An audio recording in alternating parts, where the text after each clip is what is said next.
Before we start this episode of The Good, the Bored, and the Ugly, I'd like to invite everyone listening to this to participate in a contest to win a copy of Nippon, an excellent game about running a factory that has a large amount of political influence in Japan, produced by What's Your Game and generously donated by Game Surplus. To participate in this contest, please leave a review for The Good, the Bored, and the Ugly on whatever program you listen to The Good, the Bored, the Ugly on. If it is iTunes, we will be checking for all those reviews. If it is not iTunes, please send an email to goodboredugly@gmail.com notifying us that you posted the review. You will be thanked on the episode in which we announce the winner of this copy of Nippon. That episode is going to air live on or around Thursday, February 15th. So, thank you very much for helping to support The Good, the Bored, and the Ugly, and enjoy episode 146, our predictions for 2018. You are listening to The Good, the Bored, and the Ugly. Join hosts Joe Sallin. Speak of the devil, and he shall appear. Trent Ham. What is your major malfunction? Andrew Dennison. Get off my train! And TC Reed. Looks like we might be due for a big old storm of chaos. And other guest outlaws as they discuss games and topics in the board game industry. All episodes of the GBU are recorded live. Follow us on YouTube for your chance to participate in future episodes. All future recordings and topics are posted on Board Game Geek Guild 2173.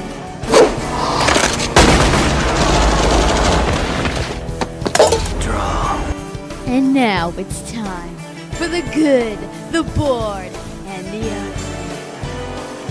Hello and welcome to The Good, the Bored, and the Ugly, a podcast all about board games. I'm the host of The Good, the Bored, and the Ugly, Joe Sallin. I'm being joined by the full gamut of our three current paneled hosts, which would be, first off, the guy clear out there who's, I'll make you go first here, TC, because I'm pretty sure that the other two guys and I are kind of in hibernate mode with our weather. So I'm surprised you're not frozen solid at this point. Yeah. If we stepped outside, I'm pretty sure, like, minutes-wise, it takes, like, what is it, about 30 minutes in this type of weather, even when you're bundled up, to start experiencing, like, straight up. Yeah. So yeah.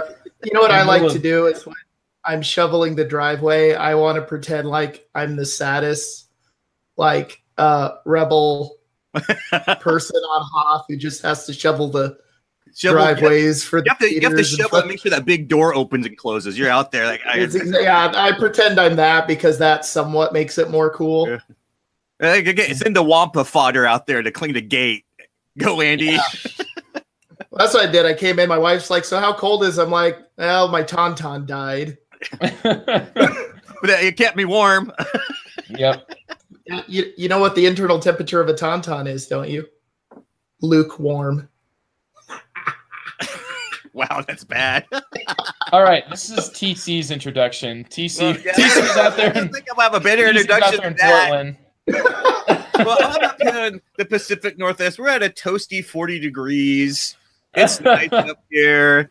It's nice. It's opposite of you guys. We're experiencing the warmest December on record, or January in record. So, go figure. Yeah, kind of like my taste in board games and your guys' taste in board games are usually the complete opposite. That's me and you, TC. I don't know where it sits with everybody else, but yeah, you and Trent definitely had a good time on was it the last episode that we recorded? Your guys' top games. That was good fun. Yeah, and you guys ended up kind of dancing around and then synchronizing there towards the end, like any great finale piece. The L5R Love Fest, that was that episode. It was. It certainly was. And you hear there from Trent Ham. Trent, how are you doing today? All right, can't complain. Mm-hmm. Staying warm. Trying to. Yeah, we have a polar blast here. I don't know if we actually said it yet, but we're dealing with like what has been Google News has been calling the polar blast here, and it's covering the Midwest. And record low temperatures, and it's keeping them just straight down that low. I think we had the coldest New Year's Eve ever since they've been taking temperatures, and basically, this is the right hobby to be involved in, and that's why I think that the cradle of RPGs is like the upper Midwest, because goodness gracious, you got to have something to do. There's a reason that the Canadians made crokinole. Not everybody can go outside in the winter. So and curling. That also, yeah. And then Andy. Andy's here. Andy Dennison, how are you doing? Pretty good. It's good to be back. Yeah, it's been like a month plus for you, dude. It's great having you on. It has been a while. I think since you've been on, there's just been so many different events and things. Like I'm sure that everybody here has seen Star Wars, the new Star Wars, right? Yes, sir. Yep. So, the what I thought was an excellent movie, and every now and then you had like the naysayer that wanted to see A New Hope version 3, and they didn't get that. So they got A New Hope version 2 with The Force Awakens, but now they wanted version 3, and that unfortunately was denied to them. So they've all been saying bad things about it, but I certainly loved it myself, and got to see it in my hometown theater. So it was good being back in Fort Madison, where I come from. And anyway, but you guys all positive about that Star Wars thing too, or what do you guys think? Any naysayers here? I enjoyed it, but I don't generally go to Star Wars like for deep plot points. So, so long as they're blasting each other, a couple lightsaber duels, we're good. Sounds like what TC wants from his board games. I particularly like some the more interesting plot twists that I didn't see coming, because I was in a big crowded theater with a bunch of Star Wars fans, and the collective gasps and looks of shock and awe were definitely worth the price of admission. I would love to see that too. Trent, did you have any thoughts on it? I liked it. I don't think it was quite as positive as the three of you seem to be, but I liked it okay. I liked Rogue One better. Yeah, I got really enjoyed Rogue One as well. Yeah, that's a really good one. Well, plus I like the new ones and having female leads and just pretending like knowing that gamer gators are seething inside because of it. They are doing a great job with their composition of their new dream teams, and I do like. I like the fact that it seems like there's a lot better representation, and they're not, but none of them are being used as like token characters. I really loved just some of the explorations of Rebels, that aren't necessarily the ones in the spotlight that you saw in this latest one. I thought that was something that was really great about Rogue One, Trent, and then to see it sort of make its way, the exploration of the Rebels that aren't just the ones that are strong in the Force and the Jedis and the ones that, space wizards and stuff, the ones that are just like, the warriors on the front lines. I thought that was really excellent. And I'm not going to give any spoilers or anything, but I love those elements to it. And pretty much, I thought that it did that to round out what was otherwise a really nice package. My theater back home had like built a X-Wing fighter. Like, it looked like it was built pretty, but this is definitely not something that came from a factory anywhere. This looked like something somebody had built and had in their garage. So I thought that was pretty sweet, because we just have like a 2-theater, it's not exactly didn't exactly have the nicest of everything like you might expect in the bigger, newer theaters, but they definitely made up for it in heart. So that was something I think we can share with a lot of individuals maybe listening to the podcast right now. But what you've come for are board games, and we are not going to deny those to you. If you're looking to buy some, you should check them out on GameSurplus.com, the sponsor of The Good, the Board, and the Ugly. And before we get kicked off, I would like to thank our editor, Josh, for all of his wonderful editing prowess and help. And it's just been really awesome to have him taking care of us as an editor, and I'd like to wish him well. He's stepping down from that role, and he's got to focus on some other things in his life. So I wish him well and hope he's able to achieve all the things that he's leaving us for. Like, dude, you better do well. Go off and have a good life. No, he's still going to be part of our local game group, but Josh is he did an awesome job, and I just wanted to thank him. And you'll be seeing ushering in a new era where I'm going to be editing it myself. So any mistakes that you guys make, they're gray hairs forming on my head. That's what it is now. Josh, wait till you have kids. Yeah, and quick hello to Dean, to Norm, to Carter, and Jerry joining us in our chat. It's really great to hear from you guys. And yeah, Crokinole and a few other things. Happy 2018. And we're going to be talking all this episode about our predictions for 2018. So I think each of us has kind of prepared a list. I got from you guys, I never said, but I have prepared a list of my own, full of snarky, tongue-in-cheek pot shots and other ridiculous musings. But we'll be talking about our predictions, what we think is going to happen in the coming year in 2018. So sit tight for our topic and buckle down for a review coming at you from Trent. And this review, honestly, Trent, sounds like an experimental title or an expansion to number 9. But it definitely is not the most creative naming I've ever seen in a board game. I'll let you take it from here, sir. I often review heavier games. I'm going to review something ultra light. So 9 Tiles is a recent game from Oink Games. It comes in a little tiny box that you can carry in your pocket. The type of game that you might take to a restaurant or something and play before a meal.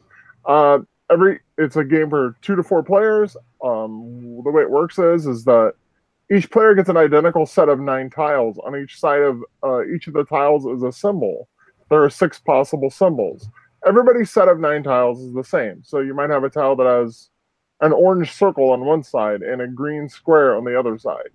But there's only 6 possible symbols, and all the tiles are double-sided.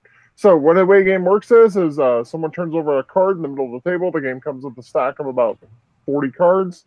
And there's a pattern, a 3x3 pattern of symbols on that card. You just lay out your tiles in a pattern that matches that 3x3 array. First person to get it says they're done. Everybody verifies. You claim the card. So the first person to claim 4 cards wins. That's it. So what is the point of the game then?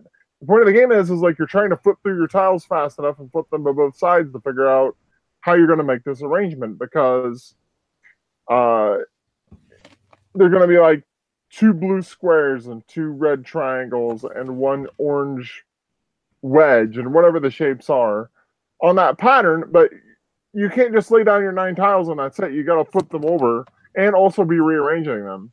And everything's not consistent. It isn't just like you have them 3x3 and you flip one over and now you've got the pattern. You got to be rearranging them and flipping them.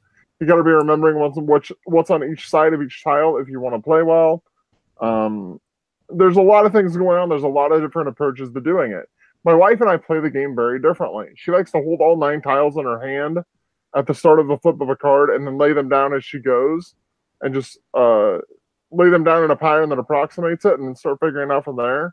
I like to have all 9 of mine laid out and then come as close as I can and then start flipping to figure out what I need to fix. My daughter seems to have the tiles memorized, and she has this weird system that involves having a few of them on the table at the start, and I don't really even know what she's doing. And it's a speed game, so you're playing very quickly, and the whole game is over in about 5 minutes. For a pocket game that you're going to play at a restaurant or something like that, it's probably the best one I've ever had. It just really, really works well for that. This isn't a deep game. It's not supposed to be a deep game. It's supposed to be something you play while you're sitting at a restaurant with your family waiting for the food to come, and that it nails. It nails that. It's absolutely fantastic. Fits in your pocket, quick to play, really easy to teach, fast paced. Everybody's playing at once, no downtime. You're done in 5 or 10 minutes when your food comes. That's exactly what this is, and it's great at it. So that's all I've got to say about 9 tiles. I'm glad I have it. It has been traveling with me to restaurants and stuff over the last few weeks.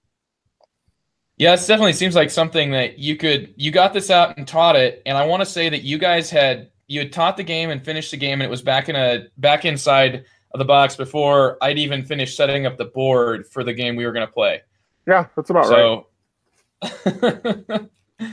Yeah, and it seems like it would share a little bit in common with like Set. Is there anything similar to that at all? Yeah, but it's a lot faster than Set. I mean, you got to be able to recognize the pattern and twist it around in your head, because I mean, you can have the pattern in any orientation you want. Plus, there's also the understanding of knowing, as you get better at it, you get to know what all the pairings are in your tiles. Like, if this is on one side, you know what might be on the other side, so you can start flipping them quickly. You get a good sense of which one's the target. But that comes with time. It isn't true initially. So there is a bit of an experienced player will probably thrash a new player, but that doesn't last real long, and then eventually everybody's kind of equal and everybody kind of has their own way of doing it. Gotcha. Well, interesting. I definitely want to try this one. I mean, it just seems like so fast, and honestly, I thought this was going to be something to do with number 9, the kind of stacking abstract tile laying game. But this is definitely more of like trying to make that specific, trying to flip your tiles and arrange them to make that specific, whatever you'd call it, like template, right? Yep, that's exactly it. All right, cool. Well, thanks for that, Trent. And we'll go ahead now and jump into a review coming at us from TC, who I think got to play a game that you'd hyped previously, right? The Fantasy Flight L5R. We're going back to the L5R Love Fest here, only now it's not a living card game. Yes. So I've been paying attention to previous episodes. I really wanted Battle for Rokugan for Christmas. Yes, really. And I did. I was like, yay, I got a gift card. So I immediately went out and I spent it to get this game.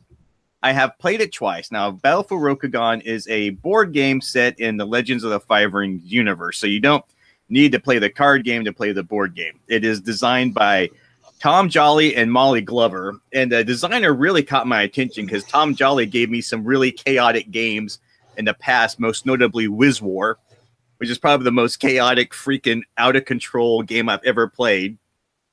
So it's in Draken was another game he did that was a weird dungeon crawl thing that you were just trying to run as fast as you can from this dragon, which is kind of interesting.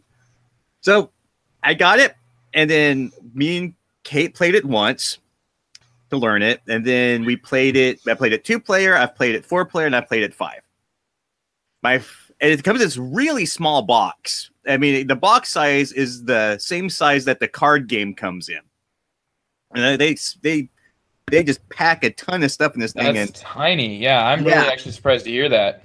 Yeah, and but one of the problems is the game comes with all these chits for all the factions, and they don't give you enough baggies for all the chits.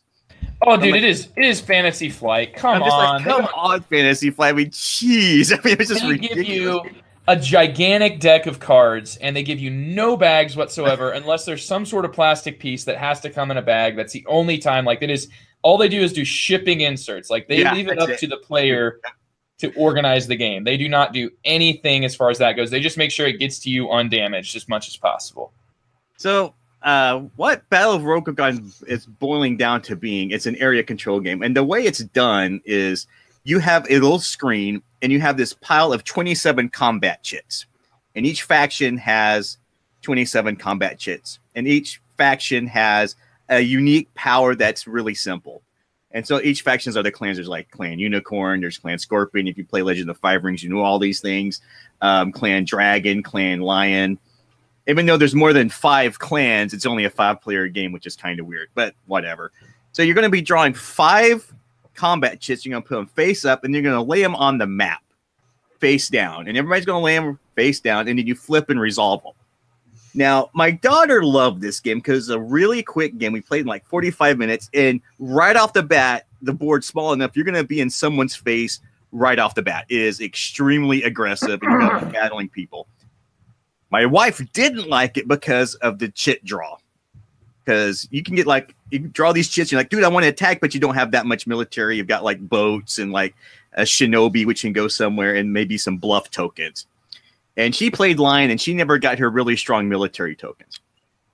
But for what it is, as a faster paced, I would say like Game of Thrones game where you're vying for areas on the board, it's pretty good. It definitely plays better at a higher player count. At 2, it wasn't good at all. Kate didn't like it at 2. I thought the game was a bust. We played it at 4. She liked it. We played it at 5, and it just took off at 5 because you have more people fighting for territory on the board. You're trying to negotiate with people not to attack you. You're trying to get these things. You got a secret objective you're trying to get, and you're trying to get board presence, and you're trying to get, if you get a territory, you get a special card you can execute. It's pretty fun. It's not the heaviest game. It's not the longest game, but for a $40 game, it's good, and I would recommend it. Just know that there is some randomness, and the randomness is the chit draws are going to put out. But the way they mitigate that is that you can put those chits anywhere on the board to freak people out. When you reveal them, if they're placed illegally, they're removed. So you could like put some big thing in someone's territory and say, this is a raid token. It's going to nuke you and like freak people out and have people react to it, and they flip it, and it's nothing. That's my kind of game. I like that kind of stuff. So yeah, a lukewarm review right now for Battle for Rokugan. But if lukewarm popping up again, it's showing its ugly head. It's for what it is, it's pretty good, and I'll play it some more, and we'll see how long. It's gonna be one of those games that you'll play it a while, and then be like, and it'll go on the shelf, and you'll probably never touch it again, unfortunately. Gotcha. But you can do worse for $35. Yeah, it doesn't look like a big box, like a big investment, but it does, remind me just in the way that it looks of Three Kingdoms Redux. But that game is just, it's this amazing, Asian themed game that is mostly cardboard chits, like you'd said, and then some cards and stuff. But that game though is quite a bit different. That's like this epic, expansive game. And so what you're saying with Battle for Rokugan is that it's actually kind of simple and a little bit less than amazing. Yeah, it was described to me as it was a quick, fun game. Like, okay, cool. But I can pack it with all my Legend of the Five Ring cards. When I'm like, hey guys, let's play this for a while, then we can go back to playing our L5R. Nice. All right, well, I have a feeling that Andy's not going to have anything to say about that. But maybe he will have something to say about not 18CZ. Well, maybe 18CZ. Andy, what are you going to talk about? I'm actually going to change mine just because I decided I want to play 18CZ a little more before I say too much about it. Initial impressions were positive, but we'll see. I do want to talk about 1862. I've got one game of that in. I'm starting another one now online. Mm-hmm. This is, standard 18XX, only not standard at all. Basically, the way I feel about 1862 was the designer looked at all the little rules you would normally have, and then like the common mistakes people make based on those rules, and then said, let's make a game based on those. So in this game, there's like a parliamentary round where basically you auction to start companies in this parliamentary round. And if you start a company in the parliamentary round, it's full capitalization, which means you get all the money up front. Then you go to a stock round. If you start a company in the stock round, you do partial capitalization. So you get money each time you buy a share. There's 3 different kinds of companies. There's local railways, express railways, and freight railways, and they all calculate revenue differently. So if you're doing like a local railway, you can count the big stops and the towns. If you're doing express, you count just the big town or the big cities that you go through. And if you have a freight train, you only count the start and the end hexes, but then you get money for each hex you go through. So you're trying to like finagle all of that. Then you can merge companies to make basically companies that can run 2 different kinds of trains. So there's mergers that make weird companies, but this game is insane. That's just, it's different than any 18XX I've ever played. It's just weird, but it's a lot of fun. Basically, I think the goal is to figure out how to combine companies in ways that are most profitable in the long run. So in the play I was doing, I was coming up pretty much dead last. I was like, God, this is not working. I'm not surprised by that. No, not really. Well, the other two people had played. But what was weird was, like, when you merge the companies, right? So you do a 2-for-1 trade-in. So you're losing money every time you merge your company. So I'm like, why would you do that? And then at one point I basically had to do it to keep from like going bust. And so I merged them together and I'm like, oh, well, now I'm really going to come in dead last. And then I ran my trains and I'm like, wait, like this is a crap load of money. And, all my stock movements go up to 4 times in this game. So what happens is you take this initial loss in share value, but then you start rocketing up the stock chart because you've got all this extra potential. So I ended up with 2 companies merged together with basically 2 of the highest ranked trains. And like my stock went from crap to like really good stock within just like 2 operating rounds because it was like going up 4 times every time I ran the new company. So there's definitely this weird balance. And I think this goal of this game is how do you combine the different companies? The nice thing about this one as well is we're playing a second game of it. And I can already see this one coming out differently because there's 20 companies in the game. You're only going to play with 16 of them. Only 8 of them are available at the beginning of the game, and then 4 come out about mid-game and 4 come out late game. Each company is going to start as either a local express or a freight train company, and that is also randomly determined. So while all the companies have a fixed location on the board, the order at which you can get them, plus what kind of company they're ultimately going to be, really causes a lot of variability into this game. That's not very common for 18xx game. Do you think, Andy, that it's starting to sort of leak into the 18xx market that there's, a desire to have, like a variability from game to game? Because from what I understand, until like this year, until hearing you talk about 1822 and now this game, that's pretty much unheard of. Like the game is what the game is in an 18xx. That's kind of part of what 18xx players want, right? What's changed? I think some of the newer ones have some variability to them to a lesser or greater degree. So, for example, you look at 18 Ireland, which came out I think it was 17, but it has a random order of what companies you can pick from. And so that won't always be the same. I think, it's like anything else, new design space gets explored as the games go. And I think with sort of the increased numbers of these games being made now, people are just exploring things in more different ways and kind of seeing what they can do to tweak the system to be more enjoyable or more different or what they are envisioning out of it. So I don't know. I think that's good. I think if you're going to have a game that can be played lots of times, there needs to be a little bit of variability into it. Whoa. Hold on, Andy. Hold on.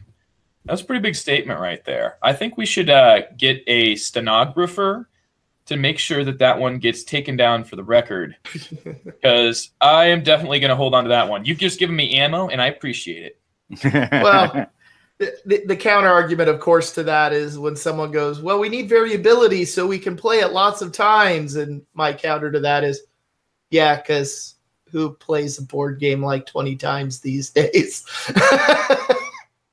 Fair enough. I mean, yeah, but, but I think 1862, that it could be one you get a good run for your money. Like, it's variable enough. New things are going to happen a lot. It's really enjoyable. I'm looking forward to the second play of it because I can already see it playing out differently, and I'll report back on for further thoughts down the road. So anyway, that's 1862. Right. Out of print. Good luck. Of course, all of those games are. Isn't this one is, it was never really in print to start with, right, Andy? It just is. Well, no, this one was a Kickstarter, and it first came out when I first thought about getting into 18xx, and it was like $60 then, and I was like, nah, I shouldn't waste money. 60? I want to start. That's like a third of the cost of an 18xx game. No. Yeah, so this is how it works, because what I did is I skipped out. I'm like, let me do 1889 first, get my feet wet. And then, I thought about getting it. I saw it in online stores. I was like, no, that can be down the road. And then about the time where I'm like, yes, this game I want. Boom, impossible Can't to find it anywhere. And then like this company in England that I've ordered a game or two from in the past was like, hey, we found 10 copies of 1862 back in the corner of the warehouse. I was like, buy right now. And of course, paid twice as much money as I would have paid for it.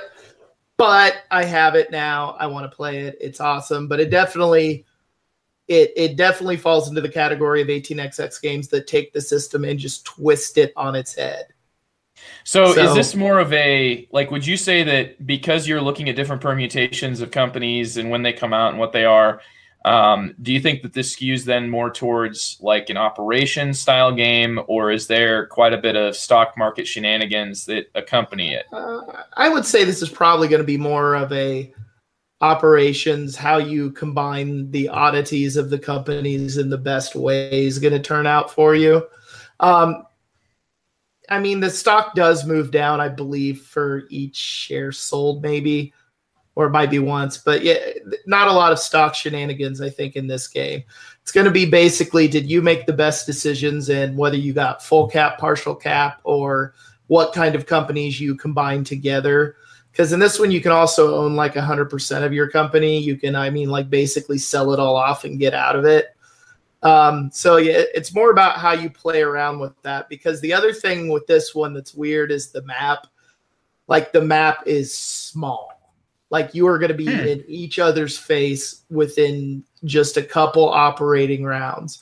And you're even allowed to token over a starting company's hex. You mean preventing that company from... No, apparently if it starts, then it just blasts your token out of the way. Oh, okay. Yeah. But you can use it to temporarily block other people from getting there. Of course. So, but yeah, there's very, very few hexes in this game that are not starting locations for companies. Yeah. So, yeah, you're constantly in each other's way and whatnot. And it's also different hexes in a small map. That's quite a decent chunk. Yeah, well, and the other weird thing is the towns, the small black ones that can give you some revenue. If you upgrade the yellows to greens on this one, it destroys the town. It just makes it so there's no dot there at all? No dot there at all. But then somebody else on their action can place a new dot there. It's a weird game, man. It's really weird. I feel like you could dot... Basically, I'm going to start off teaching this to 18xx players going, all your 18xx experience that has allowed you to easily figure out none of that will work here. I feel like that can be used as probably quite a weapon. Putting a dot in the midst of, if you got a better train that can either skip the dot or, incorporate the dot without being hurt by it, and somebody else is using that same bit of track for one of their runs, and they are, stuck with the smaller train, you could use the dot aggressively. I mean, every single time I hear about something you can do in an 18xx game, Andy, I'm immediately thinking how can this be used to ruin my game? Yeah, basically all the funky mechanisms of these games is the first thing you ask yourself is it a tool? Is it a weapon? The answer is, if it's a tool, it is a weapon in some way, in some context. Everything 18xx is a weapon. No, but this one was really, really good. I'm really looking forward to getting my second play going of it. So, but this one has some legs, I think. So that's 1862. Cool. If you can still find copies. Yeah, good luck. It's an Andy game, so you know if you listen to Andy that's what you're in for. So, yeah, let's go from the heaviest game we've talked about in a month or so, which, you know, would be since the last time Andy was on, up until let's now just bring it all the way back down with my review. So I've got a little smorgasbord of reviews because my first couple are going to be fairly brief. The first one's Deckscape. There's 2 Deckscape games out, and I played them both, the Fate of London and the Test Time, or Time Test, or something like that. But basically, Deckscape is the most mechanically simple of any of the escape room type games, in which you are going to be just looking at a deck of cards. They're big cards. They're double-sided, so it's actually like, you know, it's a 60-card deck, but there's, you know, they're double-sided, so there's up to 120 cards. There's some cards that are just like, there's buffer cards to make sure you don't actually look at the bottom of the deck, which is kind of nice. And other escape room games could learn from that. That way you don't accidentally flip over the bottom card and see, this is something. Anyway, in Deckscape, like I said, it's mechanically simple because all you're doing is just looking at this deck in order, and you've got cards that are puzzles and cards that are like pieces or artifacts or souvenirs, something. I forget what exactly to say, objects. But basically, you'll hold on to objects and be basically told to keep going through the deck. And whenever you get to a puzzle, it is some sort of obstruction to stop you from moving forward. And usually you have to figure out the puzzle, and it's kind of informal. Like, you can write it down on a piece of paper, but you can kind of just say it to yourself or point at what it is and go with it. It's kind of up to your honor. You know, when you flip over the card, the solution's always on the back. I said there's 60 cards in this game. 30 of these cards generally are puzzles. So you're talking about the most puzzles, bang for buck wise, of any of the escape room games. But like I said, they're mechanically fairly simple. It is a puzzle usually. It usually incorporates several other bits of information you got to see. But like, as far as, you know, there's no shiny app, there's no cutting up of cards. You can use things, you know, you can play this multiple times. Basically, there's only one card that you're supposed to write on just to keep track of your time for, like, you know, keeping track of your points, which you can just do that on a separate piece of paper. I don't know why you'd have to write on the card they give you for that. But I would just say that, you know, when I first started playing Deckscape, I thought, is this really it? Is it really just, you know, we work through this deck of cards? I was so wrong with my first thought. There's so much game here. There's so many puzzles, and it does tell a story. Each of these games has a story with a real denouement, a finale moment where you get to make some sort of a choice that has multiple endings, and it's just really cool and interesting to read through those. I loved that aspect of Deckscape, and I thought that as far as it went, Deckscape probably has the highest quality of puzzle in it, and the most bang for your buck in terms of, you know, this is just a deck of 60 cards, but there's so many puzzles here. Very, very cool. And maybe, I mean, it's in the running for one of my favorite of this game system. I think I still like the flair of the app additions from Unlock, and the way that it's just so tense and such an energy shot. But Deckscape is absolutely incredible. And I have a theory on these escape room games. I think that if you look at them on Board Game Geek, if you look at like the community ratings, I want you to read it kind of like this. Like, people rate games on Board Game Geek, you know, give it a number rating, the same way they do on IMDb with movies. And I think that whenever people are proven that they're dumb, you know, like if you don't solve a puzzle in a game, I feel like people consider that the game's fault, because otherwise it's my fault and I'm not dumb. I don't know if you knew this, but I'm perfect. I'm not dumb. So I think that games, escape room games, tend to have lower ratings if they're more difficult. For me personally, I would say that the Fate of London is a very difficult game. We had, tons of puzzles that we could not figure out. But it was excellent, absolutely excellent. So go into it knowing that in mind. You know, expect a very high difficulty level. It doesn't say on the box. I don't remember it saying anything about it being difficult, but it is really difficult. Test Time is much more like, we only had 1 or 2 puzzles that we, you know, got like a technically we didn't get it, you know, there was something that we missed. So Test Time, definitely do that one first, show it to people, and then play Fate of London. It's a much more difficult game, but I love them both. I think they're both excellent games. Now on to my next little mini review, which is Huntakiller. I was very interested in this system. It is it's a ridiculous fad that's just sweeping the internet right now, where you purchase a subscription, where you get a monthly package of like a few pieces of paper, like newspaper articles, a letter or something like that, and you pay $30 a month to get this very small amount of materials. and you're supposed to be like kind of piecing out a murder that happened or a series of murders or a crime. You know, it sort of unfolds as you're reading this, and it's done in different seasons. You know, like season 1 has like 8 episodes in it. And you're supposed to like, you know, find each of these artifacts and find out where they're going. The problem is Huntakiller expects you to go online for clues. Whenever I did this, I found that half of the stuff that I was finding online was like spoilers of people that had already played the season and episode I was in, because they sort of like made up these individuals, you know, like they were created places or created individuals that didn't actually exist. And so that was kind of disappointing.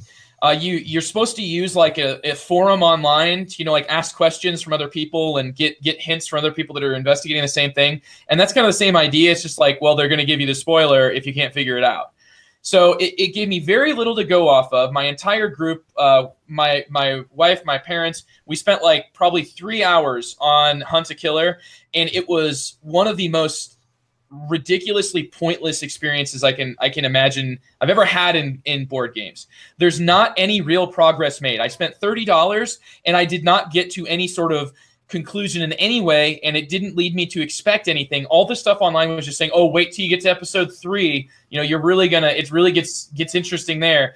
I'm not gonna spend another $30 to get like another 10 pieces of slips of paper. Not when I've got the excellent value that I can get in a game, you know, that's marketed towards gamers, and these like Deckscape and Unlock and all these other systems. Huntakiller is like, it's taking the world by storm, and I feel like it's doing it in this really weird manipulative and it doesn't work as a game. Like it's so difficult for me to even find the words, because it's not giving me anything to go off of. It's not giving me any sort of, like, I'm not getting to any conclusions when I watch an episode. You know, you can say that that's kind of like, you know, like binging a series on Netflix, but a series on Netflix doesn't cost me $240 to get through, and every single episode I end up with like a few pieces of paper. That's all that it is. I get a few pieces of paper that don't lead to any meaningful conclusions, and I'm expected to pay $30 again, and they get you hooked up on this subscription method. I was so disappointed in this game, and I think that it largely is, you know, like maybe it's just not for gamers. Maybe we as gamers are spoiled by, you know, like expecting a developed, you know, like and well play tested and thought out experience. But this to me was just a box full of artifacts and garbage that wasn't worth even a fraction of what they were charging for it. And they just expect you to buy, you know, $90 worth of stuff before you actually get anywhere. Huntakiller, I am done with it. So yeah, 3 hours, really, really frustrated. So anyway, now for my real review, which is sitting behind me here, Fog of Love. Fog of Love is a role-playing style game, but there is a like way to win and lose, but it's mainly a comedy or a romantic comedy in board game form. The main reason I'm saying this is my wife loves this game. It is like it's becoming her favorite game that she's ever played, because basically what you are doing is you are creating a bunch of you have goals that you choose secretly and that you can only see. Then you get traits that you play on the other player because you have these like shared goals for your relationship. And then you will play scenes, which are cards out of your hand. And there's scenes that are sweet, scenes that are serious, scenes that are just drama that kind of stress your relationship. And what it allows you to do is sort of manipulate as a couple what your values are. You also have your own individual values that you're going to be trying to achieve with these traits as well. You'll find that sometimes your values conflict with the other players, and you have to sort of decide, you know, like, how much is this worth to me? Can I still achieve happiness in my relationship, even if I have to sort of sacrifice one of my traits, you know, my inherent traits? Like, is it okay, or is this relationship not going to work?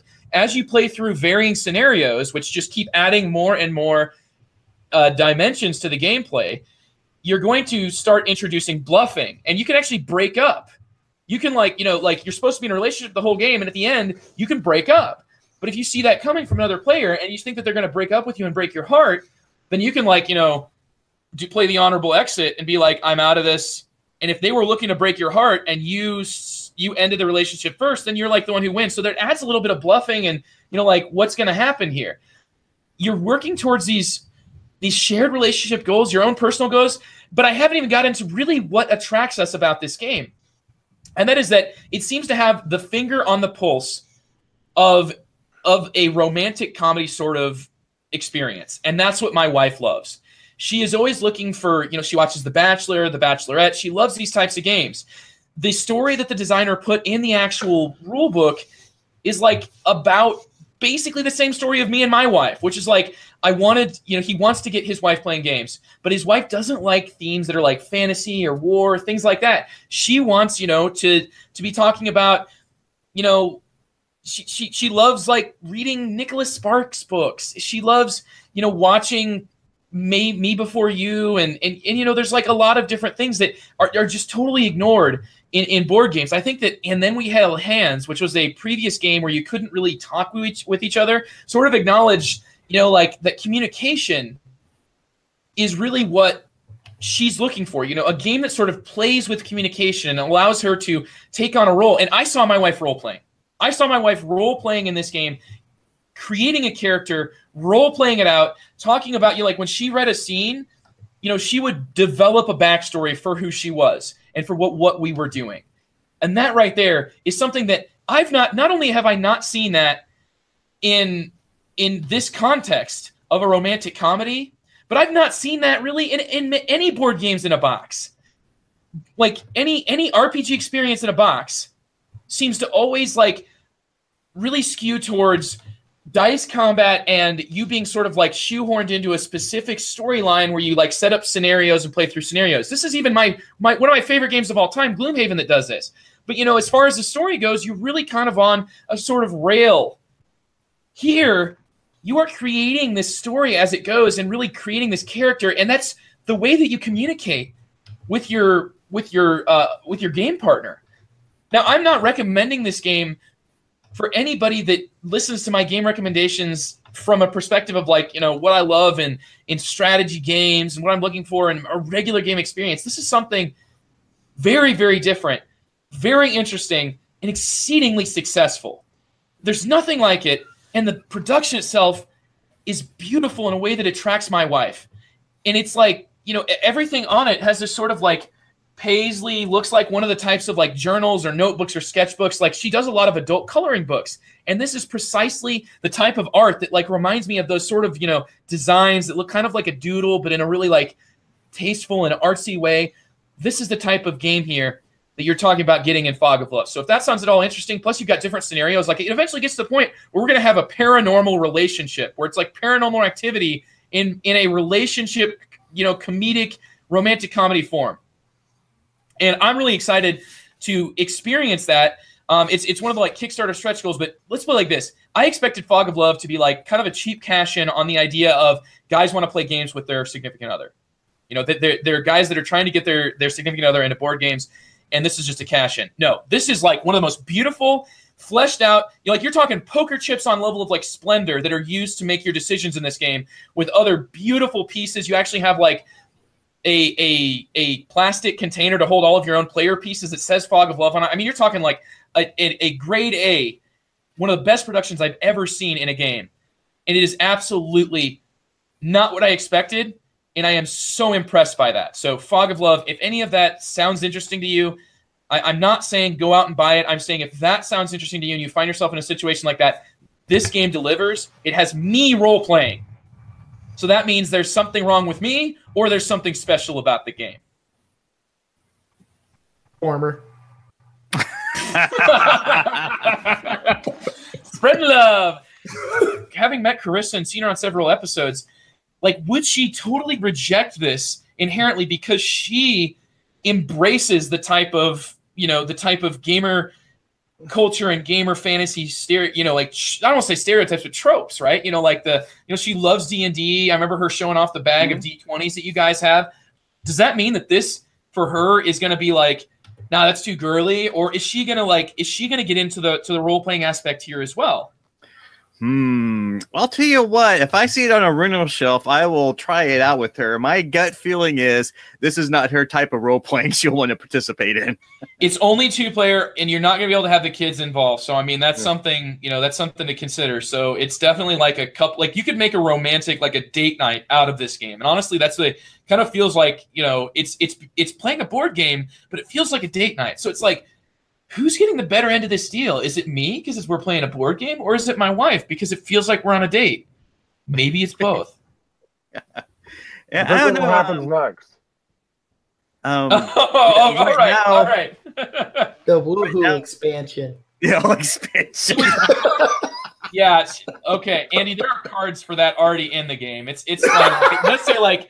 It says 17 plus, and it's very tasteful, okay? Like, if this was to be an actual romantic comedy, I would say it would be PG or PG-13 at most. Like, there are some scenarios, but there's nothing in this game that's all suggestive except for mild profanity, but never, like, never with sexual innuendo, really.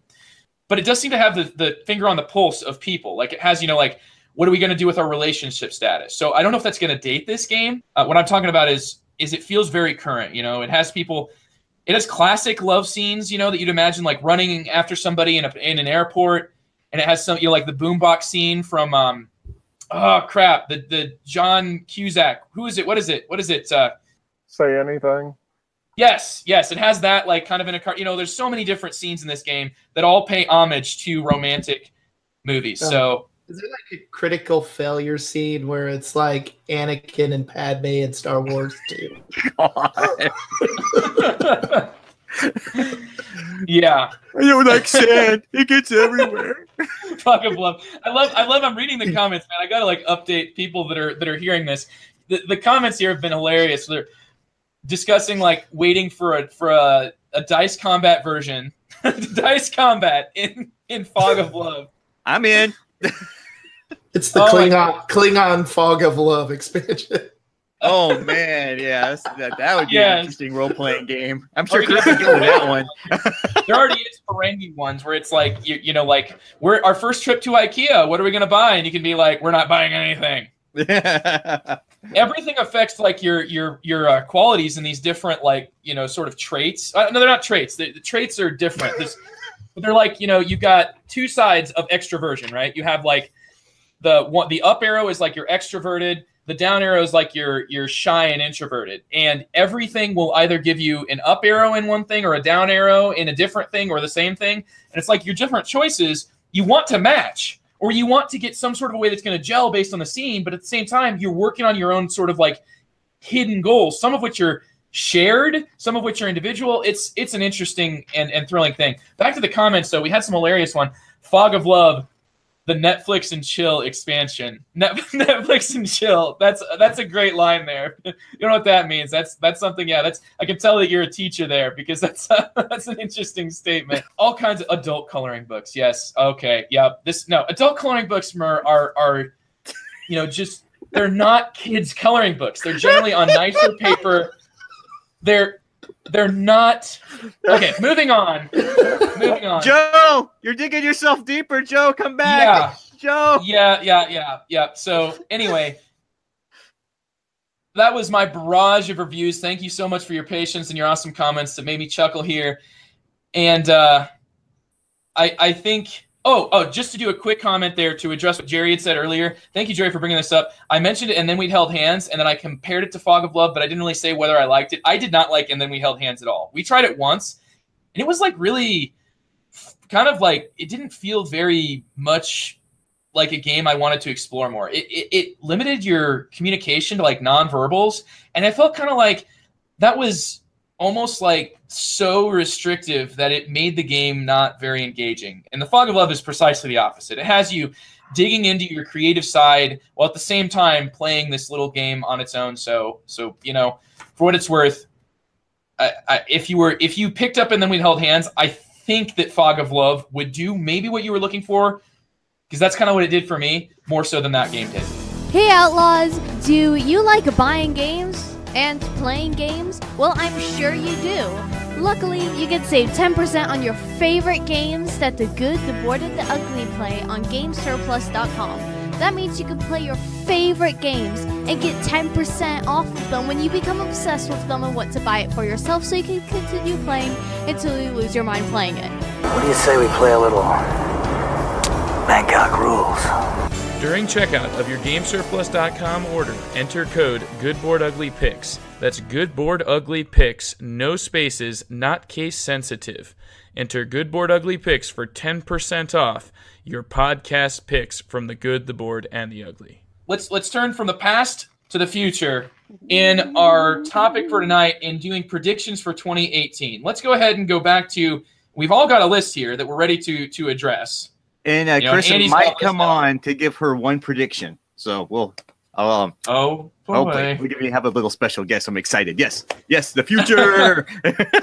Yay. All right. So all right, well, Andy, let's hear from you first. What is, and we can actually let's hear from you for one, and we can keep going around. Let's go through this in the order that I'm looking at right now. Let's go Andy, TC, Trent, and then me, and we can just kind of keep cycling through that. How's that sound? Okay. Andy? That's good. All right. Oh, no. Andy's... I have a prediction. I'm sorry, guys. I'm going to go to turn. I predicted in 2018, Andy's internet connection may have a problem. I see Andy is not responding. And that would mean... Oh, there he is. Andy, you're back. Oh, no, I've been here. Have you said it? I don't know. It could be having an issue. It's MediaCom.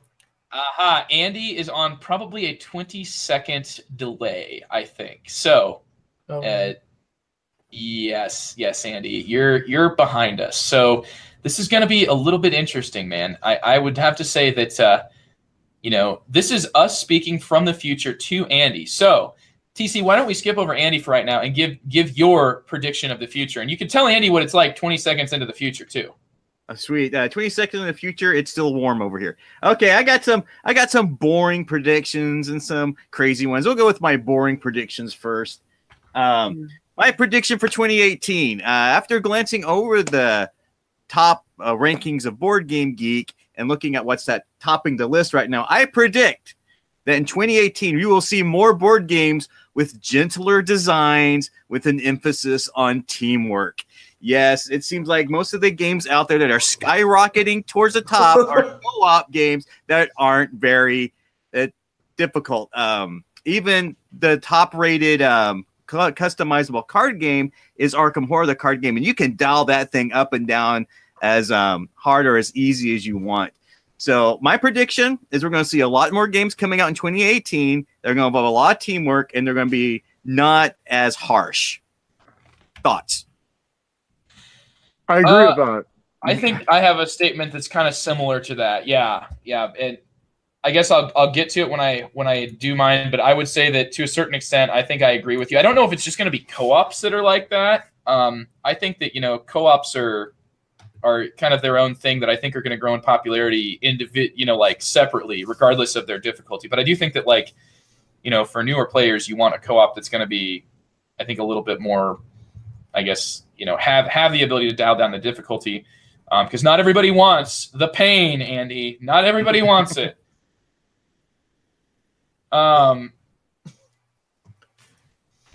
What do you think, Trent? What's yours? I'm asking you for your first prediction of 2018. I predict that Disney is going to buy a major game company, either Asmodee or Hasbro. All right, dude. I think they're going to buy. I think Asmodee. I think Hasbro's a better fit, but I think Asmodee, because they're privately owned, will be a lot easier to buy. Hasbro, they have to buy a ton of stock to do it. Yeah. And it'd be easier just to buy Asmodee. I think both companies are large enough that they could essentially become the game arm of Disney. Yeah, that makes sense. I have actually, for my first one, I'll choose my one here that is that goes along with what you said. I think they will buy. I was thinking they were going to start buying Stronghold and Renegade, and if they don't already own Renegade. But I think we're going to see them actually fully purchase what's left of Mayfair, which I think has already been talked about maybe. Are you referring to Asmodee gobbling this up? Yes, I think Asmodee is going to keep. I think before they get purchased by Disney, you're going to see Asmodee grow even more. I think you're going to see less and less. I think the only publishers that are really going to be on their own, I think are going to be, your like designer, publisher, everything team. Where a designer sort of self-publishes and goes through, like, say, Kickstarter. I think the big question mark though, is do we think that Asmodee is ever going to purchase Cool Mini or not? I don't know. I feel like Cool Mini or not is just, specifically there to exist as competition to Asmodee. Like that, they're like the ones, sort of like looking to be the biggest, the Amazon to Walmart. I think Cool Mini or not had some big growing pains this year.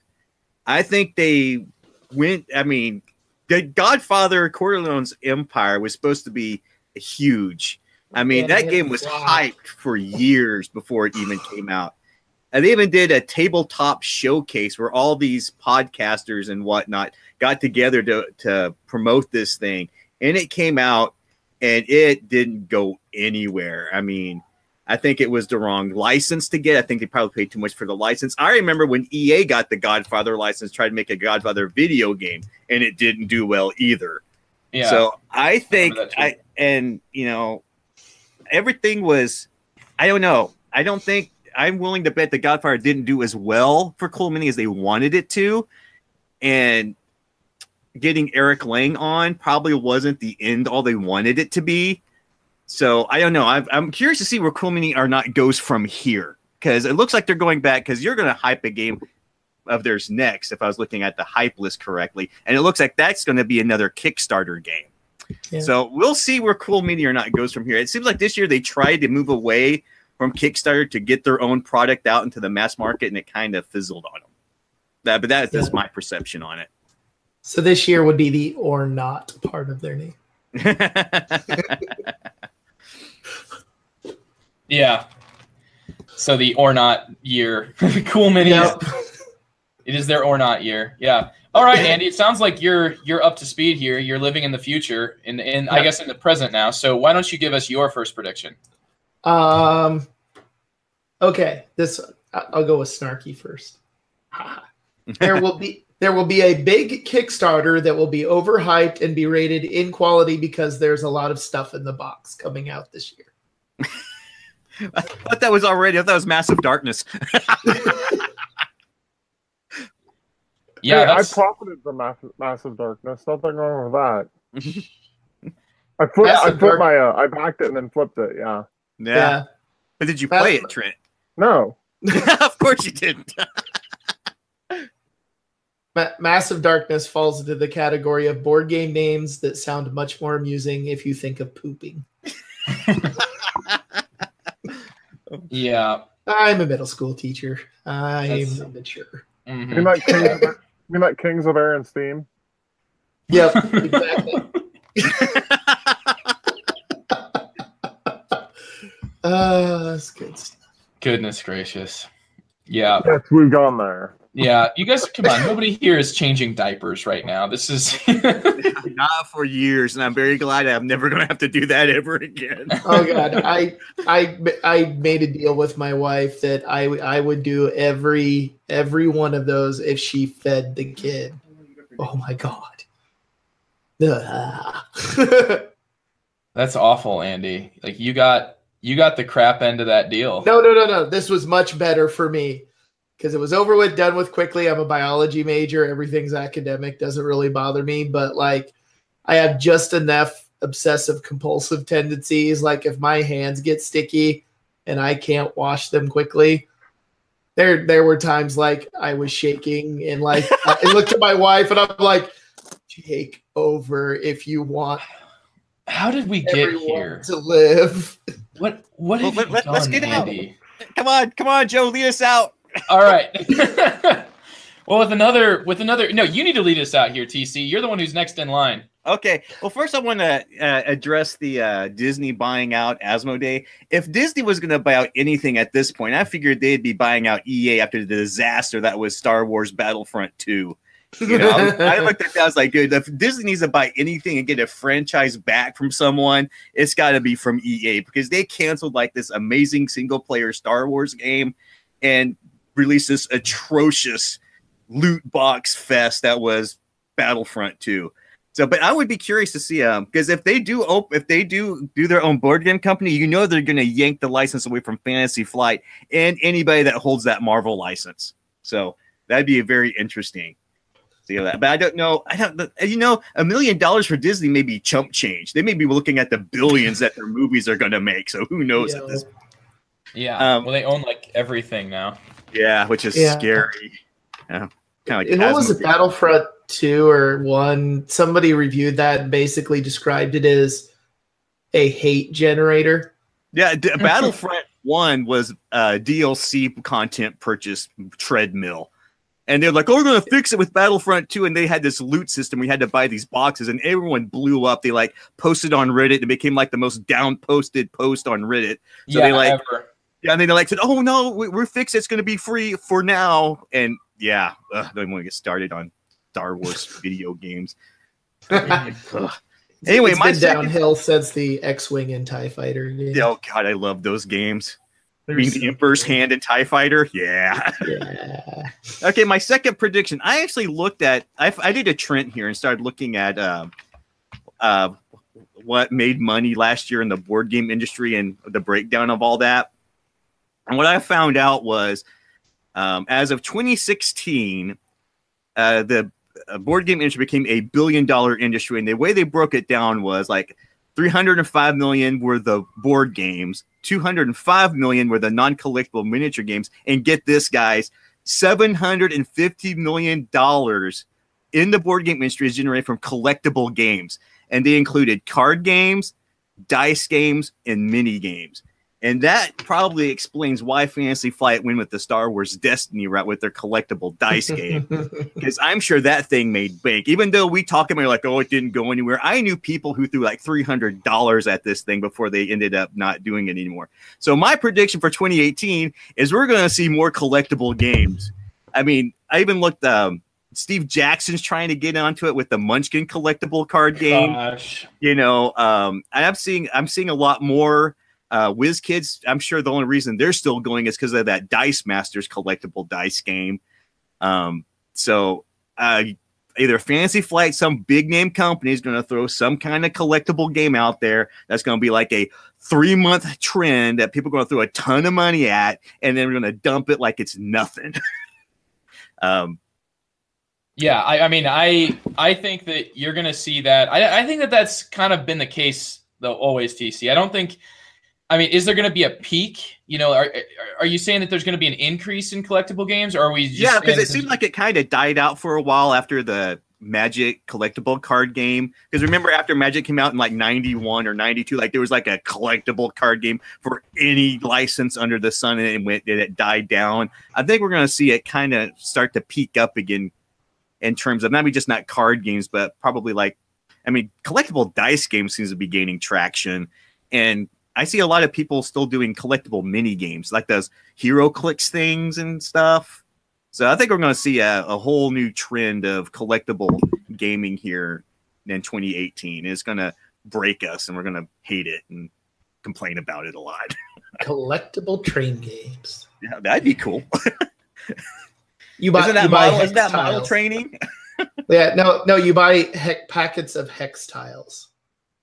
Yeah, and they're all randomized, so you don't know which hex tiles you're going to get, and then you'll have to meet together with your 18X buddies to get the one tile you want. I'll trade you 15 of my Y-axis junctions for one of your 4.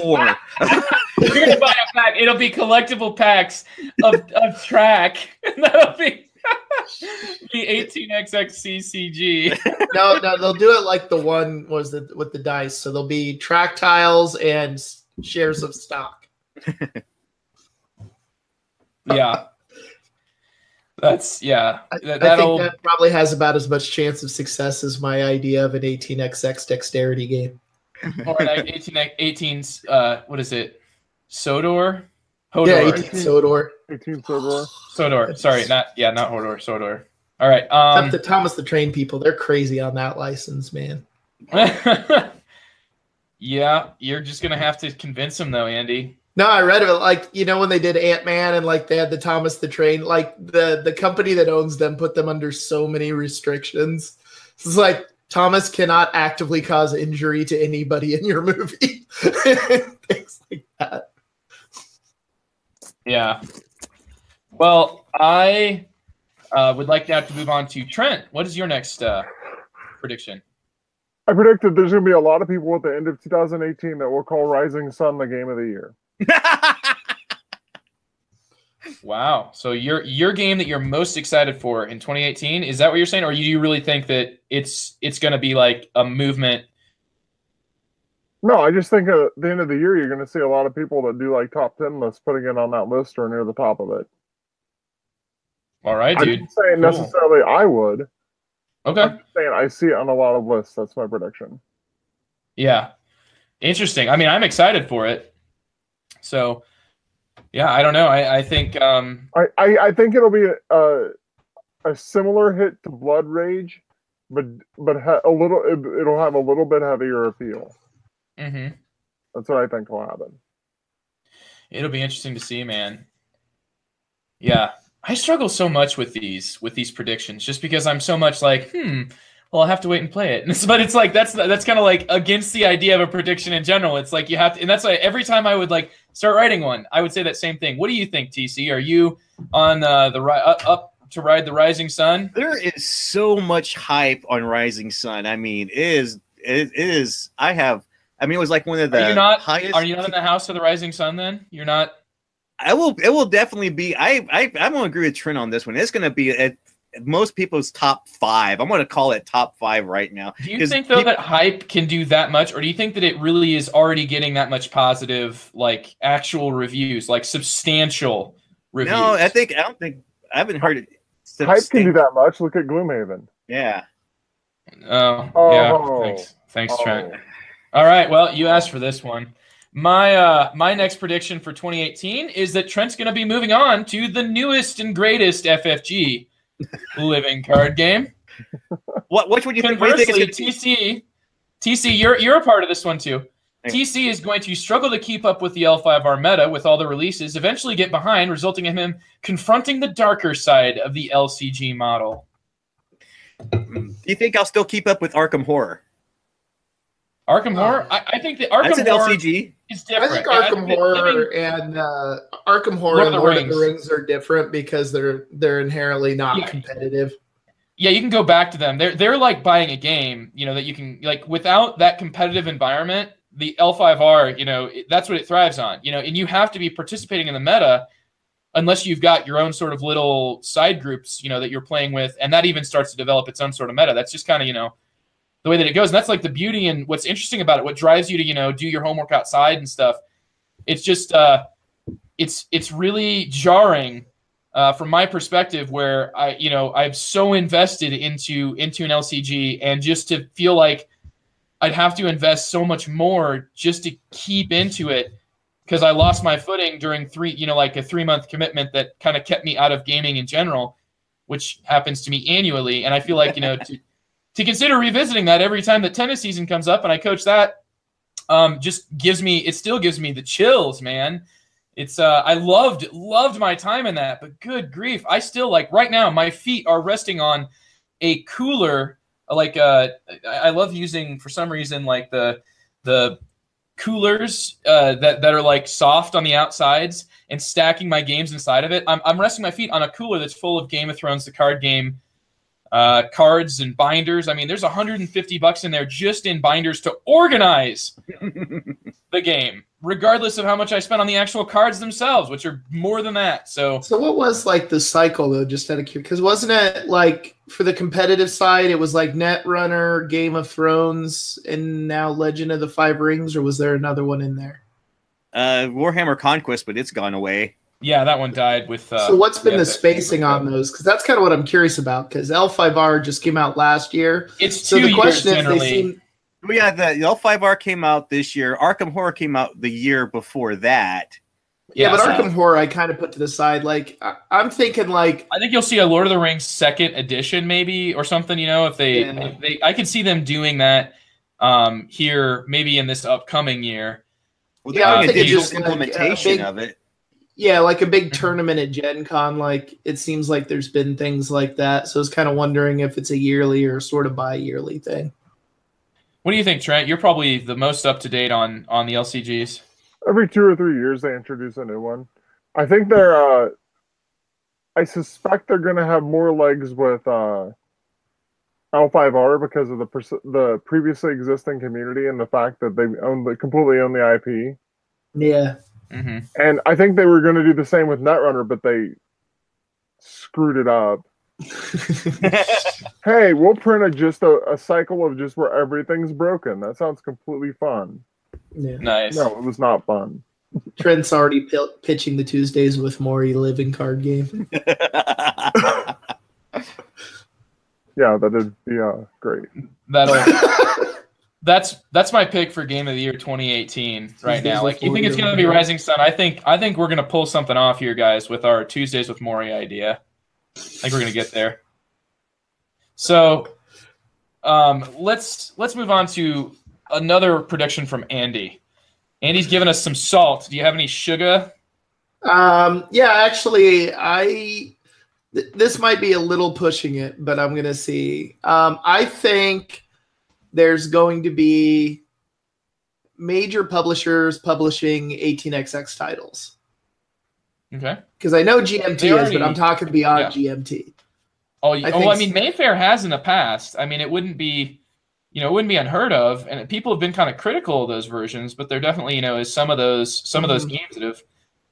I think like they're getting enough traction to where they're kind of in this weird situation where they're starting to get popular enough to kind of go past like the people doing it by hand, like your all aboard games and stuff, but they're not quite to like super everyone's like putting one out level. So at some point there's got to be a tipping point where like some major publishers start putting them out, and I think we're starting to see that with GMT. So I'm going to make the prediction that maybe at least one more does like a major release. Mm-hmm. Because I think within 1 to 3 years that's going to become more common, because they're just as the hobby grows, the heavy hobby grows, and you're starting to see these 18xx Kickstarters and such, and the P500s fun crazy fast. So somebody's going to come in and try to exploit that market. Mm-hmm. I think that's an interesting perspective, Andy, and I agree. I think that that you could maybe see somebody. I think, Andy, what would be a big shift from what we've seen in the past would be like a company that focuses on 18xx games primarily, and that has consistent releases. Even if we're just talking like one a year, right? Like P500 is a beautiful system, but it, because of the structure of that, it really isn't, it isn't these people like, for example, like Capstone Games taking a risk, and publishing a game or, reworking a game and making sure that it's done competently. So, I mean, that's just where I think would be a real shift to make 2018 a different year from what we've seen before. Yep. All right, TC, you're up, sir. I'm going to kind of tell on Andy on this one. It's going to be another 18xx prediction. I predict that GMT will announce a new 18xx game, and there's going to be something about it that's going to make the 18xx community complain about it all year long. So whether it's going to be like the tiles are too thick. The tiles are too thick, or there's going to be something about it. It comes with it may come with the best paper money that no one's ever going to use. I don't know. There's going to be something about it, and it's just going to send the community berserk. And I am really looking forward to this one. I'm calling this one right now in 2018. Now, what they need to do is make like an 18xx game in like Zimbabwe, and then do like actual Zimbabwean money in the game. Because that like trillion. Because I think that would like legitimately cost them less than like paper money for Monopoly would. Wow. But Andy, one of the most beautiful currencies of all time is the golden and silver cows from the Great Zimbabwe game. Yeah. It'd be fun. It's like, how much money do I start with in, 18Z or whatever it is? It's like, you start out with 1 trillion Zimbabwe dollars. and you can buy one crashes. Share of stock with that. All right, your turn, Trent. I predict that Gen Con's going to sell out 3 or 4 months before the convention this year, and then they're going to announce a second Gen Con. They're going to have 2 annually a year. It was the first year that it ever sold out this last year, right? Yep, I think it's going to sell out way in advance this year, like months. Well, Wow. And even like smaller conventions I've heard are thinking about, like they're not announcing anything officially, but like I've heard of various smaller conventions even that are kicking around the ideas of doing 2 in a year. Mm-hmm. Yeah, I know that I've been thinking, you know, until we made some other plans, I was thinking about going down to Geekway to the West, which is kind of a regional con for us. It's only about 6-7 hours to drive to get to St. Louis. And, you know, that one consistently sells out within hours of opening its door, you know, opening up to registration. So I think, yeah, conventions, just in general, do you think conventions will start seeing conventions cropping up more and more? Because, I mean, you know, it makes more sense to me to have a board game convention than it does so for, you know, say like a video game convention. Like you can play video games on your own and the experience, you know, you can get that same sort of experience. Whereas with board games, you want to be right there. Like I think, you know, more convention companies, kind of similar to PAX Unplugged, are going to be coming up. And this is not exactly something I had written down, but Trent, that's a really thoughtful prediction that had me thinking that. So what do you guys think? TC, comments? Andy? I think it really depends on how the economy does, because, you know, it's getting so expensive to go to some of these things, and there are so many out there. It'll be interesting. Will a second Gen Con happen? I don't know. I think that we'll see more stuff like PAX. I think we'll see more like video game conventions do board game stuff. PAX Unplugged, I think, was a success that a lot of people weren't expecting. So we may see something like, I mean, Gen Con's almost becoming the E3 of board game. It's getting to that point. So we'll see. Yeah. I'm curious. Well, the interesting thing about it, if you either A, you have more or have bigger ones, and as there gets to be more and more money within the board game community, like there's only so many dates you can put a convention. At some point, they start competing with each other. Mm-hmm. And that hasn't happened in the past. So I think it did this year, dude. This Board Game Geek BGG Con, yeah, that hit people hard. I know that was difficult making people choose.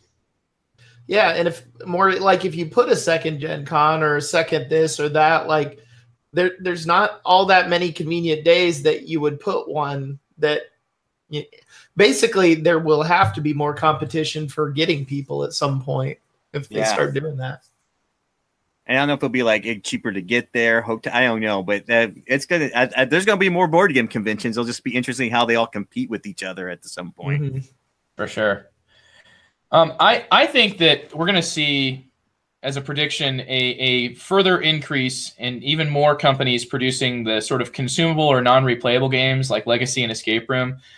Yeah. I think that we're gonna see. I don't think that's a fad that's just going away. I think that's something that's you know, very attractive. You know, it makes the game a little bit more special, makes it, you know, like when you have a huge collection of games, like how do you choose the game? Well, I'll tell you right now, for a lot of the people around me, they want to feel like they're playing something special and not something that I just play all the time, especially if that's a game that's that they're worried that I'm going to have like a bunch of experience with and not be very much fun, you know, to play with, because I just know the ins and outs of the game. So I think we're going to see those games rising, and I'm actually excited and happy to hear about that. I think we'll see, you know, this last year there was quite a few, but I think we'll start seeing, we haven't really seen too much garbage in terms of legacy style games. You know, we haven't seen like a real crappy legacy game. And I think that 2018 will bring around the first truly awful legacy game, thus showing that legacy games are really becoming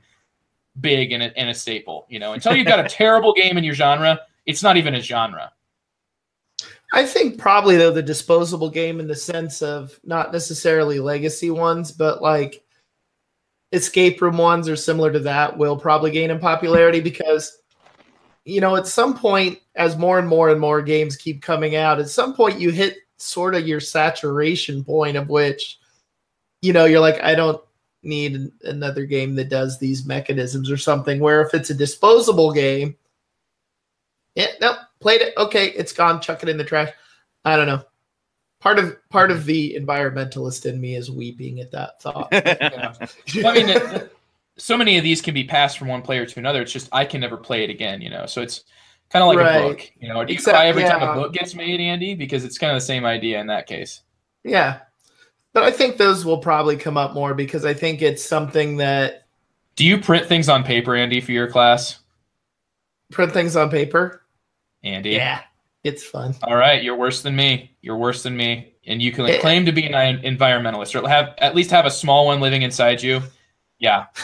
It is suffocating. Yeah. No, what was it? One of my students brought that up. They're like, you're killing the trees. I'm like, they don't cut down old growth forests for paper anymore. They grow very quick trees, then chop them. It's fine. Yeah. Sustainability. Beautiful. All right, Andy, what's your next prediction for 2018? Is 2018 going to be sustainable? Are you going to be like the harbinger, you know, like the 2018 is going to be the big collapse, like with video games in the 80s, with comic books in the 90s, and now we've got 2018 for the big board game market collapse. Yeah, big collapse, but you know, not necessarily board games, like society in general, probably. It's Mad Max. We're all doomed. Yeah. Okay. Now, what was I looking at? Hollenspiel will release at least one more insanely oddball game that I will fall in love with and have trouble getting anybody else to play with at game night. All right, I have a dovetail for this one, Andy. You asked for it.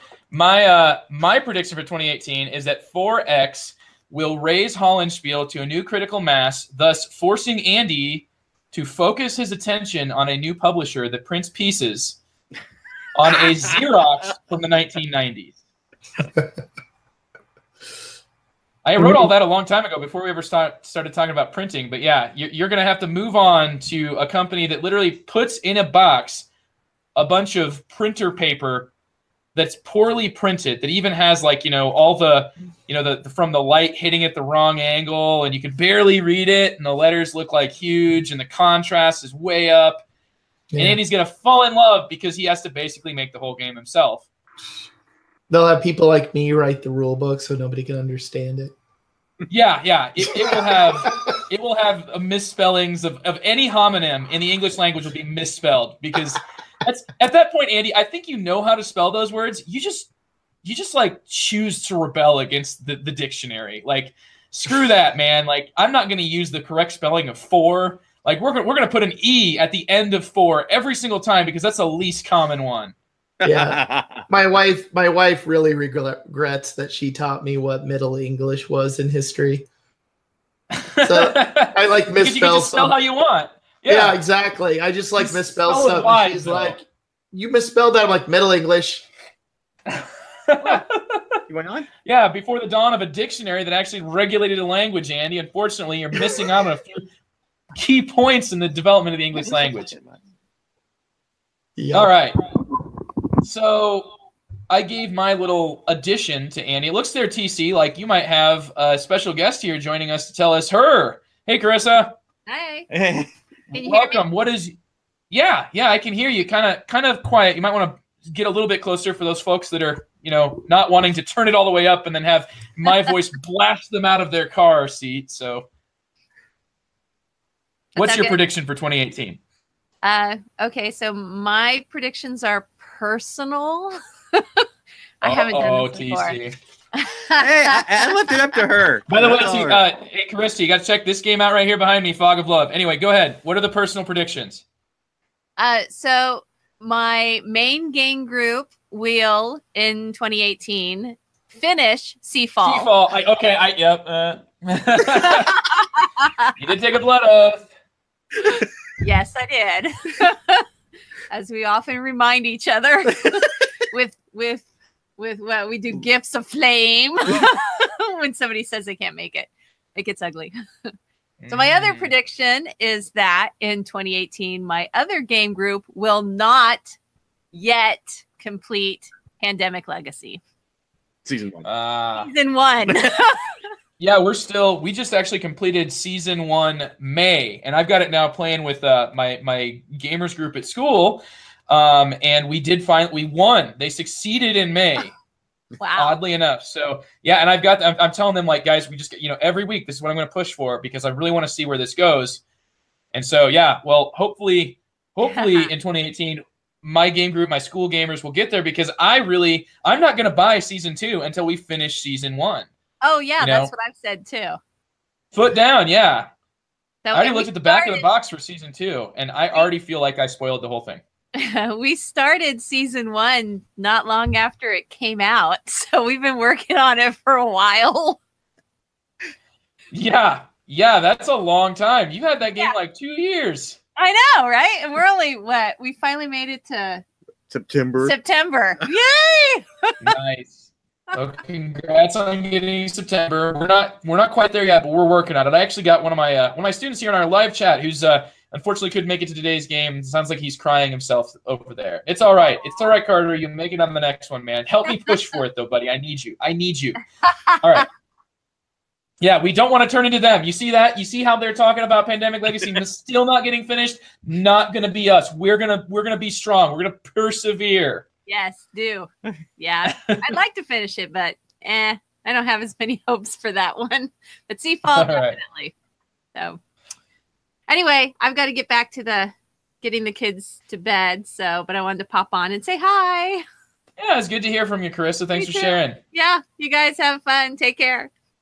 All right. Trent, your turn, sir. What's the next one on your list? I had 5, and this is my 4th one. I predicted the board game bubble is going to start to pop, but you won't notice it in terms of like the top 10, top 15 games of the year. Instead, what you'll see is that a lot of like the second or third rate titles the publishers put out just stop selling. And that kind of piggybacks on what was being talked about earlier with Cool Mini or Not, where they hyped a game and it didn't sell because it honestly wasn't that good of a game.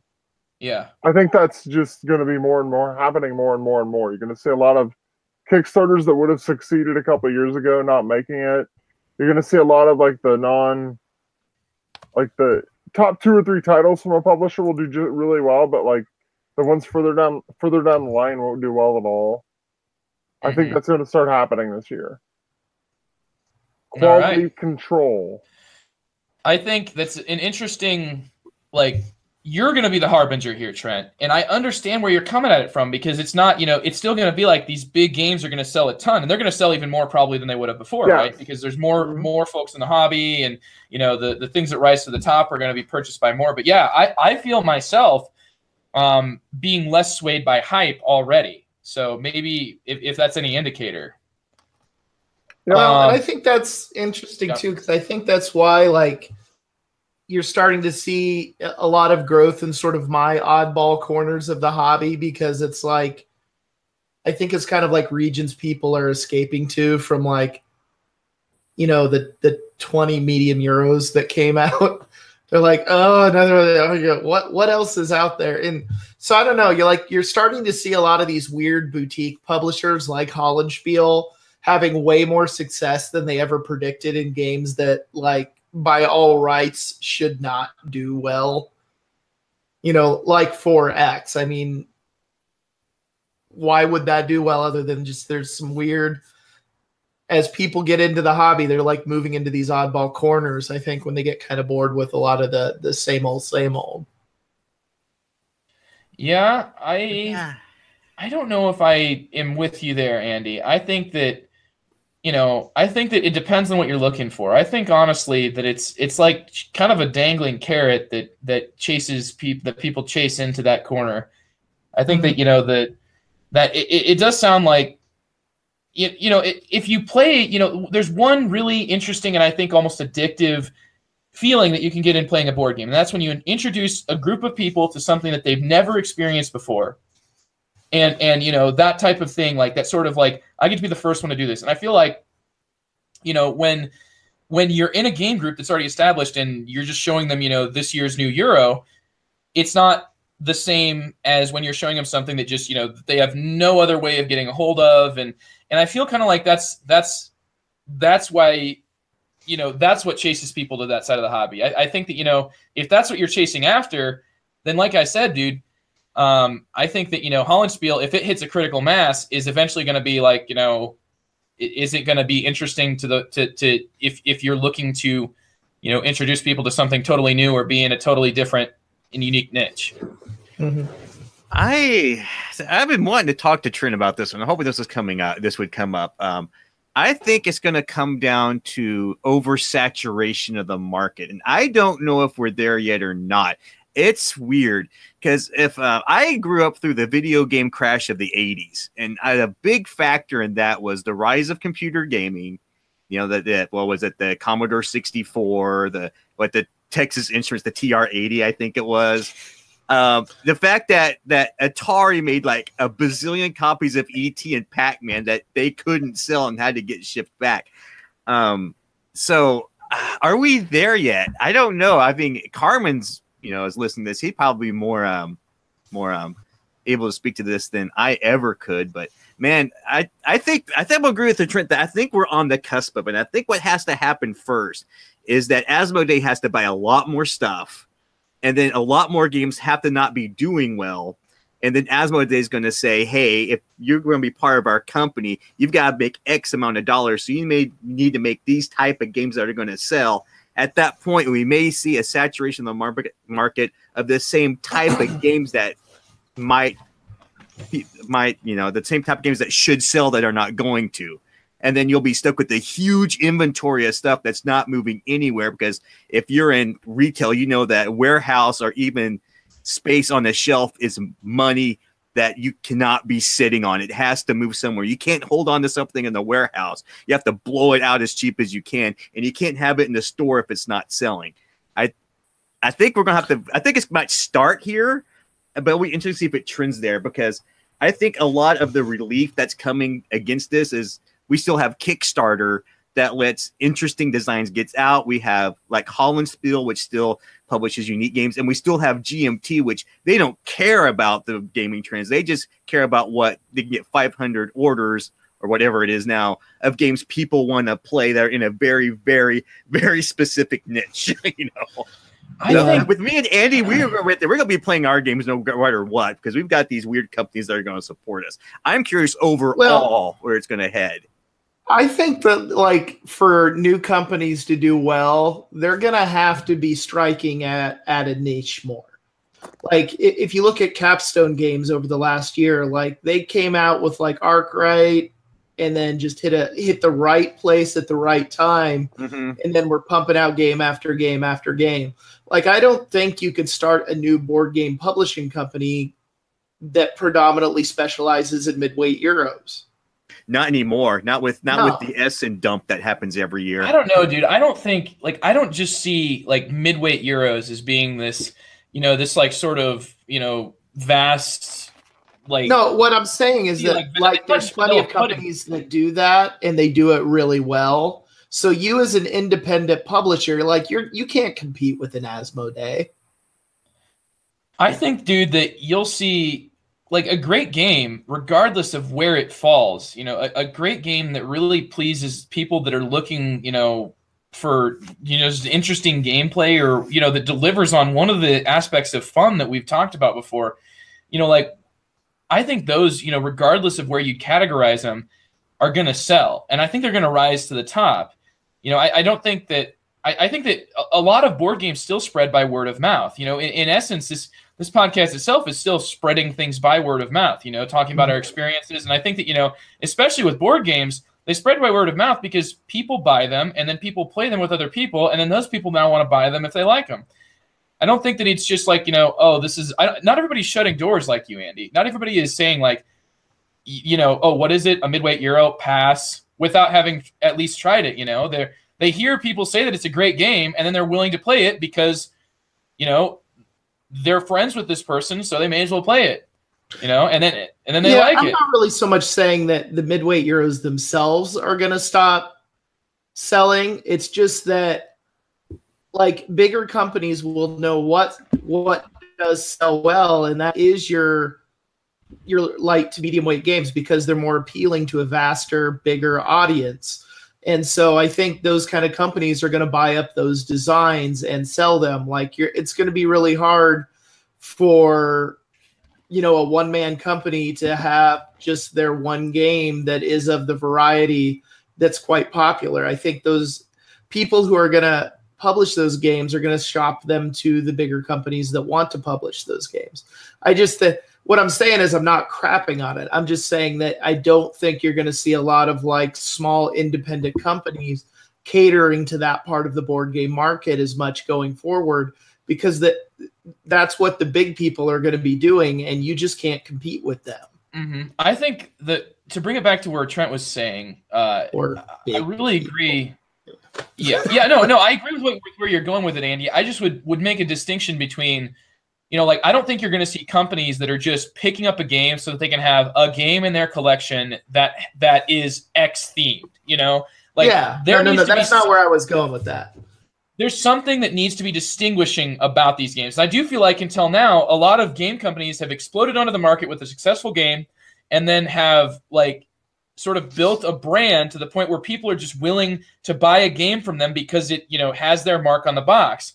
And I honestly don't think like that's, I don't think that people are necessarily going to be going that direction so much. Like, you have to carve out a niche. You can't just try to expand your scope as a company by being, you explode onto the market with a game that does this, and now you want to try to widen, to be more of like a lighter game company. I think that you're going to want a separate entity. I think Capstone, to bring it back to Capstone, has done a good job by creating sort of this separate brand to let people know, like, this is not a Capstone game.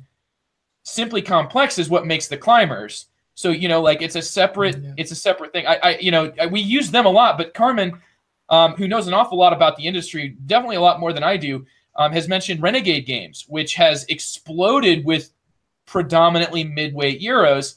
And one of whose was Raiders of the North Sea, which, after I played your Kickstarter copy of that game, Trent, I was immediately like, and you were too, well, just like, this game is incredible, dude. This has just, an easy learn. It's an easy learning game, great theme, excellent components.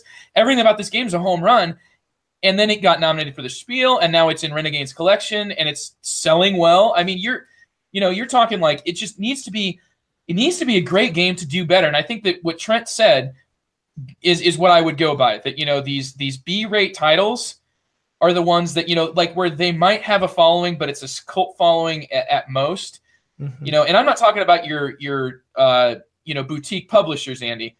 I mean, I know where you're going. Yeah, I think that's where you're going to start to see the bloat. But I don't think that means that there's less games sold. I just think that, the fact, like, board games for the sake of board games aren't going to just sell. It isn't like, oh, I thought that game looked cool and I'm going to buy a game that has that. Like, that never lasts long when people are in the hobby. That's not your bread and butter of sales. Right. And that's what I was saying is, like, not that it can't happen, but that it's going to be harder and less likely that you can break into the market with competing in the area that predominantly, like, you got to find your own little niche.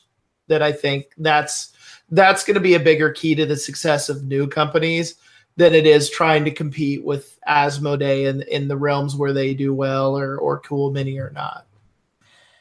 Sure, dude. And I appreciate that distinction too, Andy. I wasn't meaning to confront you on that. I just, we come at it from different angles, and I do feel like we've gotten to kind of a better understanding there. So I have kind of a dark prediction here, guys. And my dark prediction is, I think that in 2018, I think that at least one of the individuals whose opinions I respect and whose input I value, and I'm not gonna name any names or mention anything specifically, but I think at least one of them will end up becoming an employee in the industry in a place where their opinion gets compromised and I lose all respect for anything they say about games. So, no one in particular? Me? Not you. No, none of you guys. I mean, come on. You guys are like right here, but I think like I don't consume, I consume, my board game media comes from very specific sources. Like I as far as who I trust and whose opinions and perspectives I actually trust is a very small amount, but I've already seen it happen. And I just think, it's one of those things where I think that people see, I think that in 2018, a conflict of interest is going to be something that people have different perspectives on what exactly it means, and that's going to, like I said, result in loss of respect. Dark.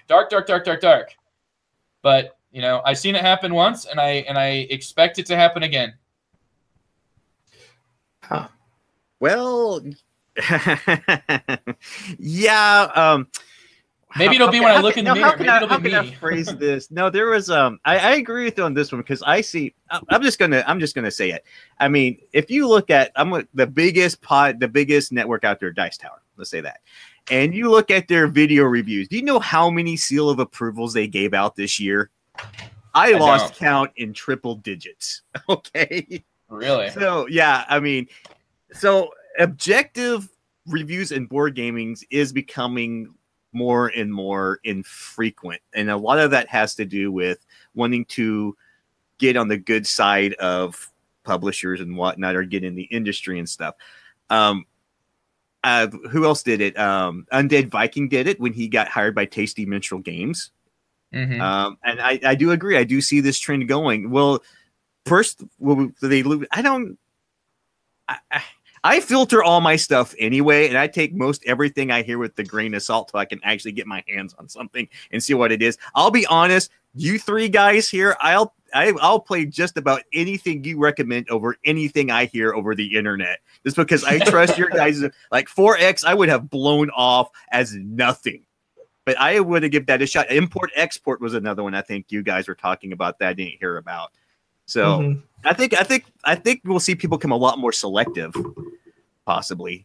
But yeah, I do see where you're going with this one, Joe, and I do see it's like the bubble bursting. I think we're gonna see it. It's kind of creep up on us, you know. It's like, oh, yeah. When you start to like consider what you're hearing from that source, and then you consider it and compare it with information you know about, and it's a really sad thing. And honestly, like it's like I said, it's a dark thought, but it's hard not to. My prediction. It's hard not to when you hear a hype on a game, and it's supposed to be like the most amazing thing ever because they got exclusive access to play it before anyone else, and they knew if they gave these person exclusive access, they would just hype the hell out of this thing till it just and you play it and you're like, what is this?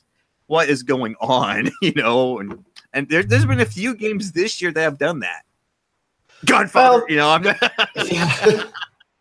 Well, the other thing is too, when a lot of people, you know, I guess my blowback to people are like, well, you're not critical enough. You never give bad reviews. I'm like, that's because I'm not getting paid to do this. I'm not going to spend my free time going, I hate this game. I have to play it 5 more times before I give it a review. And that's what it needs. That's the direction it needs to be if you want things to be impartial. Oh yeah, absolutely. I think that I don't think we're going to see any sort of an organization of criticism. I don't think you're going to see board game criticism. I think is going to stay very informal, and I think it's going to be, you know, it's still going to be kind of a hype fest, a love fest, just in general, because I think that in general, you can enjoy an experience in a board game regardless of how good it is. You know, you're there. Enjoyment so much in board games is a matter of perspective. You know, like you can have a blast because you're already there with your friends. You know, there is no negative possibility. You know, in most of those experiences, even if it's like a terrible game, you know, people play games where the gameplay itself is not in any way the selling point of the game. You know, and it's in the gaming hobby. It's something that I think is going to continue to be informal, and for that reason, we're going to see more of that sort of conversion, you know, of somebody whose opinions and whatnot, you know, you maybe grew to value and feel like they were layered and they were personal and they were impartial, you know, or, you know, at least in this, you know, as objective as one could be, given the fact that everything is subjective, literally everything. But anyway, it definitely is something that I don't think we're going to see any sort of a collected, you know, sort of authority on board game criticism or reviewing. How about moving on now to Andy? Do you have any predictions left? Let's see. I have. No, I had 2 left. 2. One serious and then one funny. So let's do the serious one first. I predict that the Board Game Geek top 10 to / top 20 games will, instead of being a list of actual top 20 games, will just be a list of the top 20 most hyped games. Yeah, I think it can definitely be that way. It's already well in play. Yeah, that's what I said. That wasn't a hard prediction to make. Mm-hmm. I think that you're going to see more and more second editions shooting up because, you know, people already know the game and they're like, yay, this is just better than that game I already liked. And so they don't suffer from those negative reviews from the people that struggled through a learning experience ultimately to decide that it was the game's fault and not their fault. So I think, second editions will pervade as well, Andy. But I do agree with you. Like, there's a ton of hype already just, I think you're going to see that the #1 game on Board Game Geek at one point will be unreleased. Yeah, exactly. Probably a Stonemeyer game. I'm kidding. Yeah. I'm kidding. His games are very appealing to many people. I'll just They are to a large group of people. Definitely more. My last prediction, though, I got, and then I'll be done. Mm-hmm. I still will not have played Dominion. All right, Andy. My next prediction relates to Andy, and that is that 52 times, at least 52 times this year, Andy will boast about his own ignorance.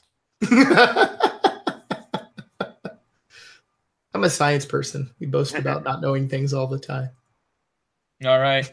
Well, Andy, you know what? I walked outside today. Global warming can't be a thing. It is cold at my house. Well, yeah. You and the president are of the same mind there.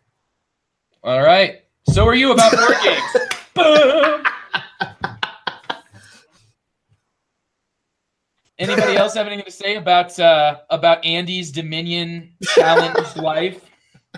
Well, if you don't want to play something, you can lead a horse to water, but they won't drink. So, hey, 99% of it is just circumstances. Like I shot past the gateway level before I played it, and so it just. You could lead a horse to fine scotch, and the horse would not drink it.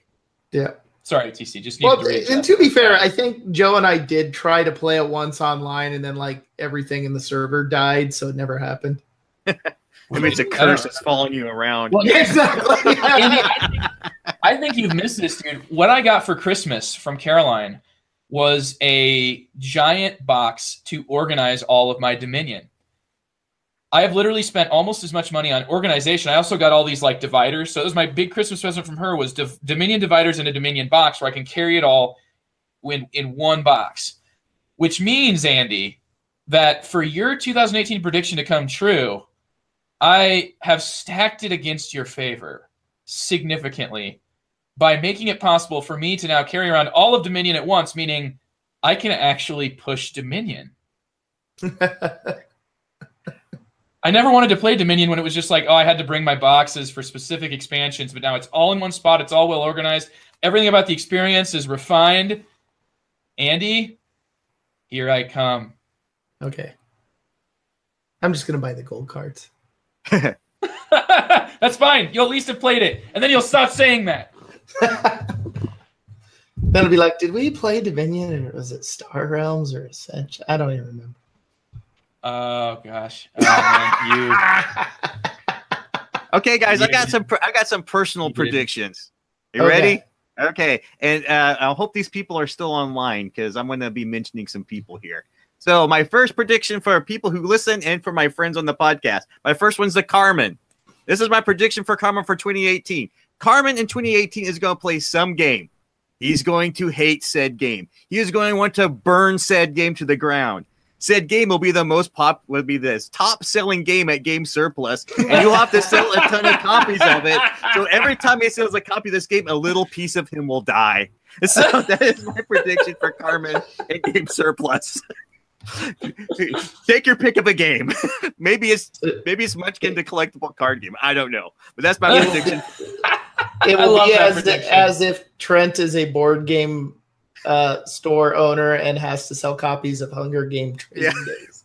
It's gonna be something. It's gonna be epic. Are you telling me you actually want to buy Splendor? Okay, prediction number 2. This is for Muir, who listens to our podcast all the time. I predict that in 2018, Board Game Geek is going to shut down. The server's going to die. They're going to lose something in their database. They're going to have to physically jack Muir in the brain to get Board Game Geek kickstarted back up, because all the knowledge he has from all the games he's played, because apparently he's played board games every single day since the dawn of time.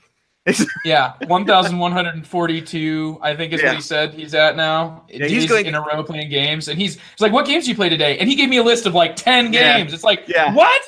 Yeah, he's going to be personally responsible for saving Board Game Geek this year, because they're going to lose information. Our servers might have to jack him into it, and he'll be like the Matrix or something. It'll be like that Star Trek episode where the people have become like intertwined with machines. That's going to be like Murr and Board Game Geek. He's going to be like part cyborg. That's just the database for Board Game Geek. Yeah.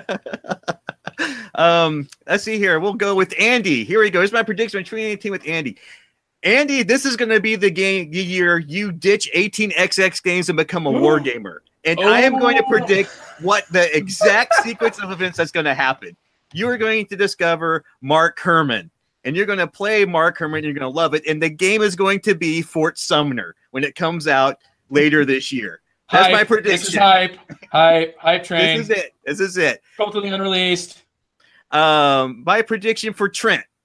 In 2018, Trent's going to become a savant at Legend of the Five Rings. He's going to become extremely good at Legend of the Five Rings. He's going to be so good that he's going to go to the World Championship in Minnesota to participate in Legend of the Five Rings. And we're all think he's going to be all that in a bag of chips. The first game he plays at World Championships, he's going to have an embarrassing loss to someone playing Clan Unicorn. And it's going to be so humiliating that he's going to swear off Legend of the Five Rings for the rest of his life. Because he's gone on record saying that Clan Unicorn is broken. It's one of the few clans that aren't playable or some nonsense like that. And the guy who's going to do it's going to be a guy I play with called Dan Napoleano. Now, see, for that to be a true prediction, it could only happen if Trent found an oddball combination of cards that nobody else thought had any reason ever working together, but somehow yet is super powerful and destroys everybody. He'll just come back and he won't be the same man coming back. He'll leave one person and come back. Could be. Joe, my prediction is that I'm going to hype some game in 2018, and this is going to lead straight to my hype section, that you cannot even comprehend how I got it, why I played it, or why I even think it's good. And it will fry some neurons in your head, and you just, it's like the world will end. You'll be like, how could you even like this? Why does this game exist? This is just stupid and doesn't make any sense. I'll be like, yeah, that makes it incredible. You'll be like, no.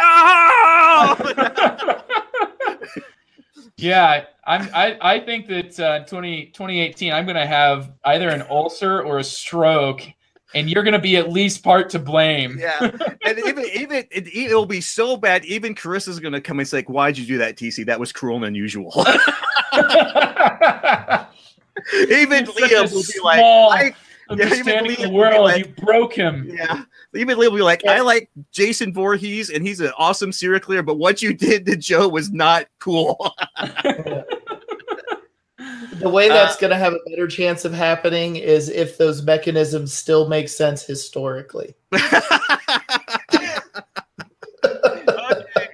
So that was my. Oh, and then my very last prediction, and this is just me being bitter, is I predict everything Gale Force 9 predicts come out 2018 will not come out until 2019 because I got burned on Ascendancy waiting forever for those dang expansion packs.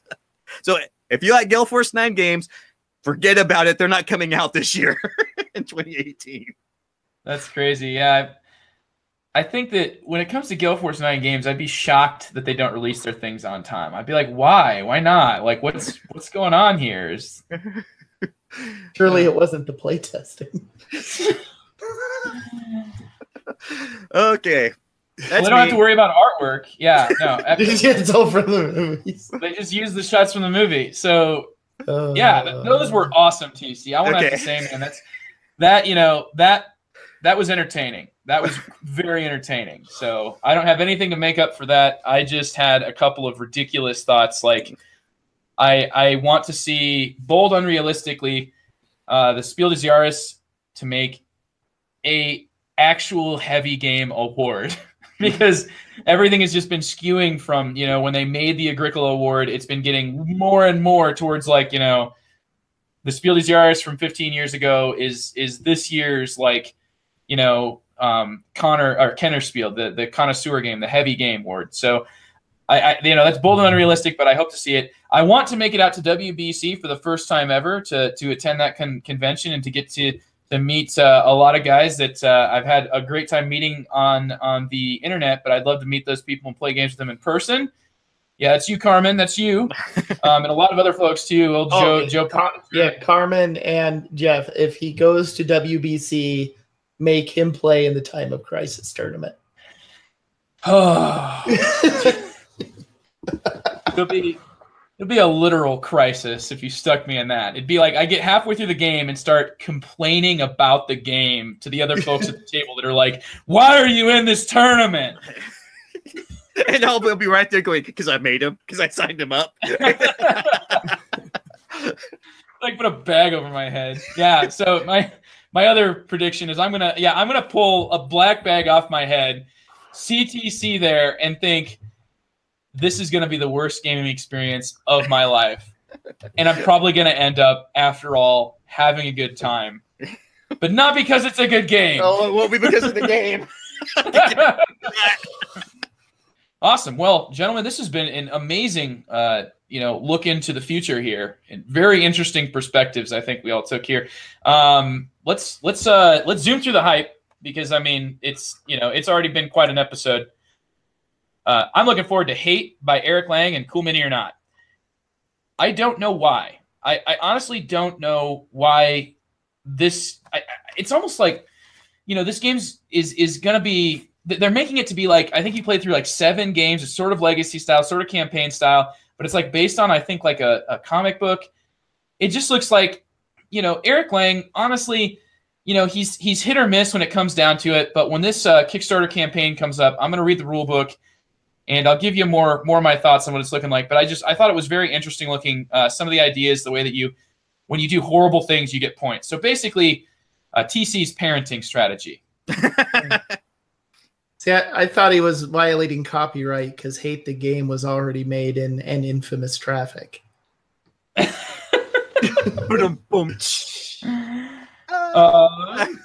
Well, Trent, you're next up here on our hype. I want to talk about Charlemagne, Master of Europe. It's a follow-up to a game I was going to review this week, and I decided at the last minute to hold off because I think it needs another player or two. And that is Agricola, Master of Britain, both of which are solo games from Hollandspiel. They take about 60 to 90 minutes each. I can't speak for Charlemagne yet, but I'll say Agricola, at the very least, is really, really interesting. Agricola, Master of Britain. And this is the follow-up to it, and I'm very excited to try it. Interesting. Oh, Agricola, but not the. This is Agricola that TC might actually play. This is named after this. Yeah, the best thing is to listen to him talk about it on interviews and how everyone kept trying to talk him out of naming it that. So Trent, what were you gonna say? Well, I mean, it's named after Julius Agricola, who was like the Roman, basically the Roman who conquered Britain in essence. And the game plays to that very much. It's almost like you're conquering Britain in a way. It does some really, really, really interesting things, as I'm coming to expect from when I play something from Hollandspiel. The component quality is questionable, but the game is interesting. The component quality is endearing, as Andy endearing. Sure, that's what. Yeah, their chit boards are like thicker than GMT, man. They got good counters. Yeah, they actually are. They're like actually made out of like wood, like like seemingly like pieces on balsa wood or particle board or something. They actually are, and they smell kind of nice too, as I recall. Yep, smell kind of like burnt, like that one game that you got, Turin Market. The Turin. Hand smelled kind of like I just tried to smoke something over like wood coals. Yup. Next up, TC talking about a game that might kill you. Okay, so I'm gonna give you guys some homework. Have any of you heard of a video game called Deadly Premonition? I've heard of it. Nope. Okay, look it up. Watch the Is reviews. this the game that is like a video? Like it's like I'm thinking, is this the one that's kind of like where it was like a full motion video game? Oh FMV? no, that's Night Stalker. No, this isn't it. This was a Okay. game that came out like in the Xbox 360 days. Came out brand new, $20. It was so bad. It was actually entertaining. It was. You just watch videos on gameplays. You will not believe this game. It was any successful by any stretch of the imagination, but it was. It was actually so bad. It was good. They actually made a board game on this that funded on Kickstarter. I just got it in. I'm holding one of the stretch goals, which is a coffee cup. So I think this game's gonna have every single mechanism that Joe wants to throw out the door. So look. I want you guys to look into the video game because I want to be able to say FK in the coffee and all this crazy stuff. And you know what I'm talking about. The history behind the game is insane. The designer, like after he made the game, became a Buddhist monk or something. Is the most unbelievable thing you can imagine. And they actually successfully kickstarted a board game based on this thing. Wow, that's my hype. It sounds like The Room. I'm going to attempt it, and we'll see if I come away from this thing unscathed. Yeah. Was it as bad as Desert Bus? Oh god, that was that Penn and Teller thing, was just driving endlessly in the desert, wasn't it? Yeah, driving endlessly in the desert and occasionally hitting the left arrow. Like you had to legitimately drive the bus as long as it would have taken to drive the actual route that the bus is like. Yeah. I saw someone do a like an all-nighter trying to play it to completion, and I played it for like a week straight or something. It was bad. Yeah, no, there's a group that does it as a fundraiser every year. That's what I Like, saw. as long as you keep giving them money, they keep playing Desert Bus. It could be up there. So that's your homework. Look into this. I want to see the look of horror on your faces when you find out that this thing was successful, and it actually was a very successful Kickstarter for a game. Wow, that's hilarious. More and more, I'm just seeing how my existence sort of makes everything that TC loves, you know, like everything that I dislike becomes automatically awesome to TC. This game has bad mechanics? Really, Joe? Where can I get it? Yeah, really? You don't like it? Okay, sweet. Get it. Come on. Go check this out. That's what I'm here for, guys. You talk about the obscure good stuff. I talk about the obscure bad stuff. All right, well, Andy, you get to finish it off with a game I can remember seeing on the hype for the last episode you were going to participate in, which, as I recall, was like in early to mid-December. Something like that. Finally, we get to hear from you about the newest, this is Coin? Yes. So, yeah, I'm going to hype Pendragon, which is the newest coin game. That game looks so good. It's sitting upstairs right now. I haven't had a chance to break out the practice game or anything yet. Mine's in shrink. Yeah, but no, it looks like it's real interesting. Like there's, you know, your four factions, you know, one is sort of the government, but like interested in playing one of the barbarians where like your whole game is basically based on raiding and long ships, like finding what side of the map that they didn't like up against defend, just going in and waylaying their outposts and running off with plunder and all kinds of stuff. Have you seen the board? It's beautiful. Oh, it is. Yeah.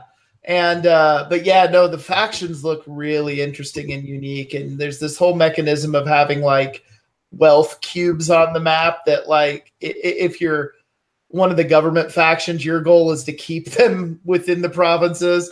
And then like, yeah, the Saxons' whole goal is just to raid the crap out of you and run off with those before you can catch them. I don't know. It looks really interesting. Like I was worried for a while it might be a little too much like Falling Sky with the ancient warfare component, but no, like this one is way different. It looks really cool. Awesome, Andy. I'm glad you finally get to mention it. Trent, I think you're getting this one too, right? Yeah, I already have it. Again, it's not in shrink for me. I've been reading the rule book, but yeah, I love the coin games. Yeah, I think we're gonna be ranting on this one for this. This has a potential of being a game of 2018 for me, and it's the first week already of January. Yeah, no, it looks good.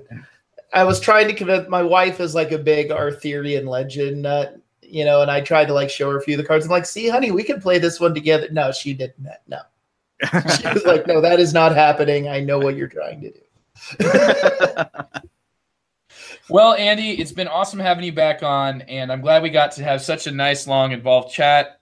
Since it's becoming, it was such a treat to have you, and it was so difficult to do without you, man. I know. I make everyone's lives better. That's not true. Actually, you know what? It's parting. Parting makes the heart, or what is it? Parting is such sweet sorrow. No, distance makes the heart grow fonder. There you go.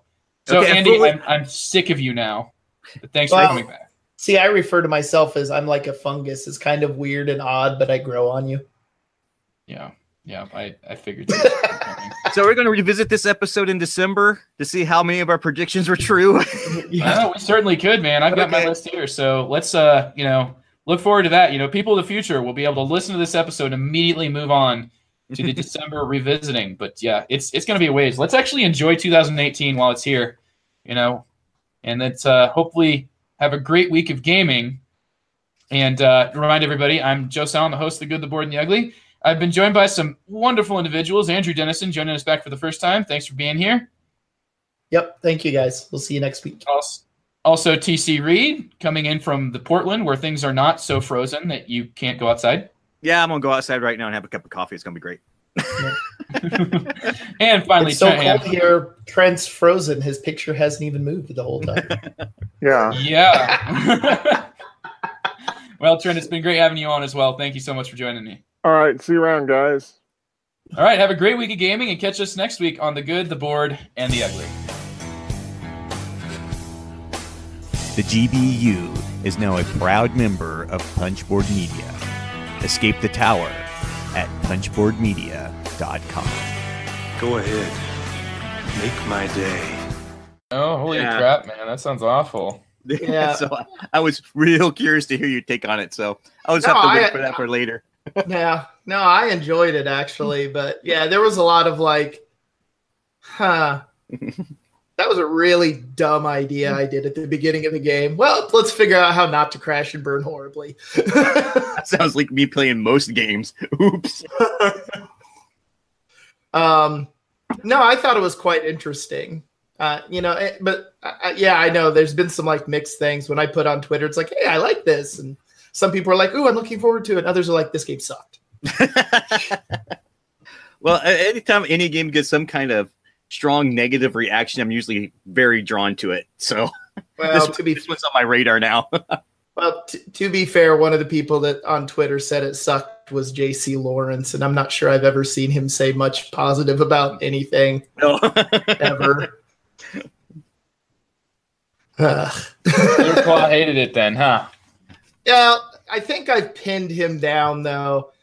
See, he doesn't like the games that are very stable, run good companies games. He despises 1846. He likes the super unstable, rip your guts out stock market games, like 1830 and such.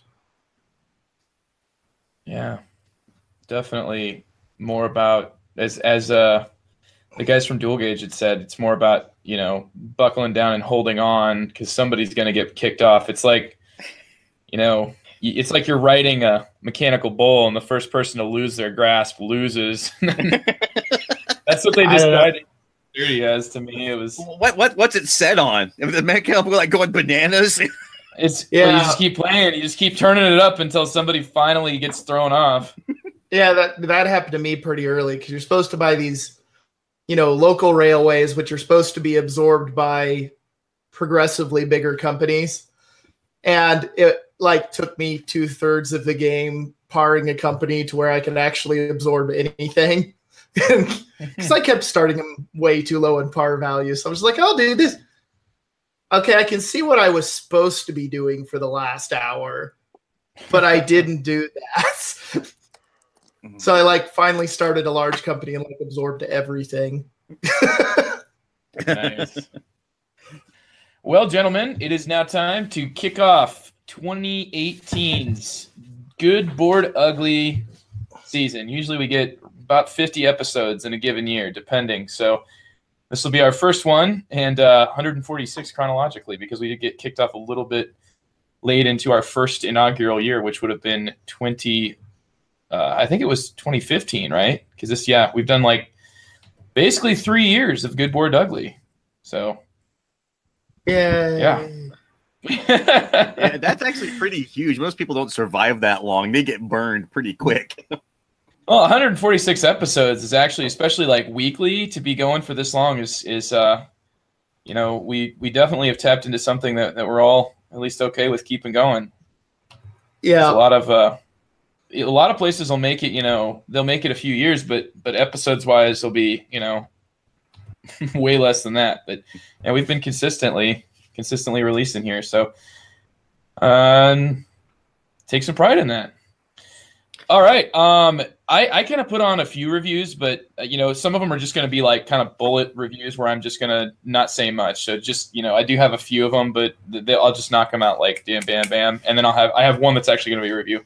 So anyway, let's go ahead and get her kicked off.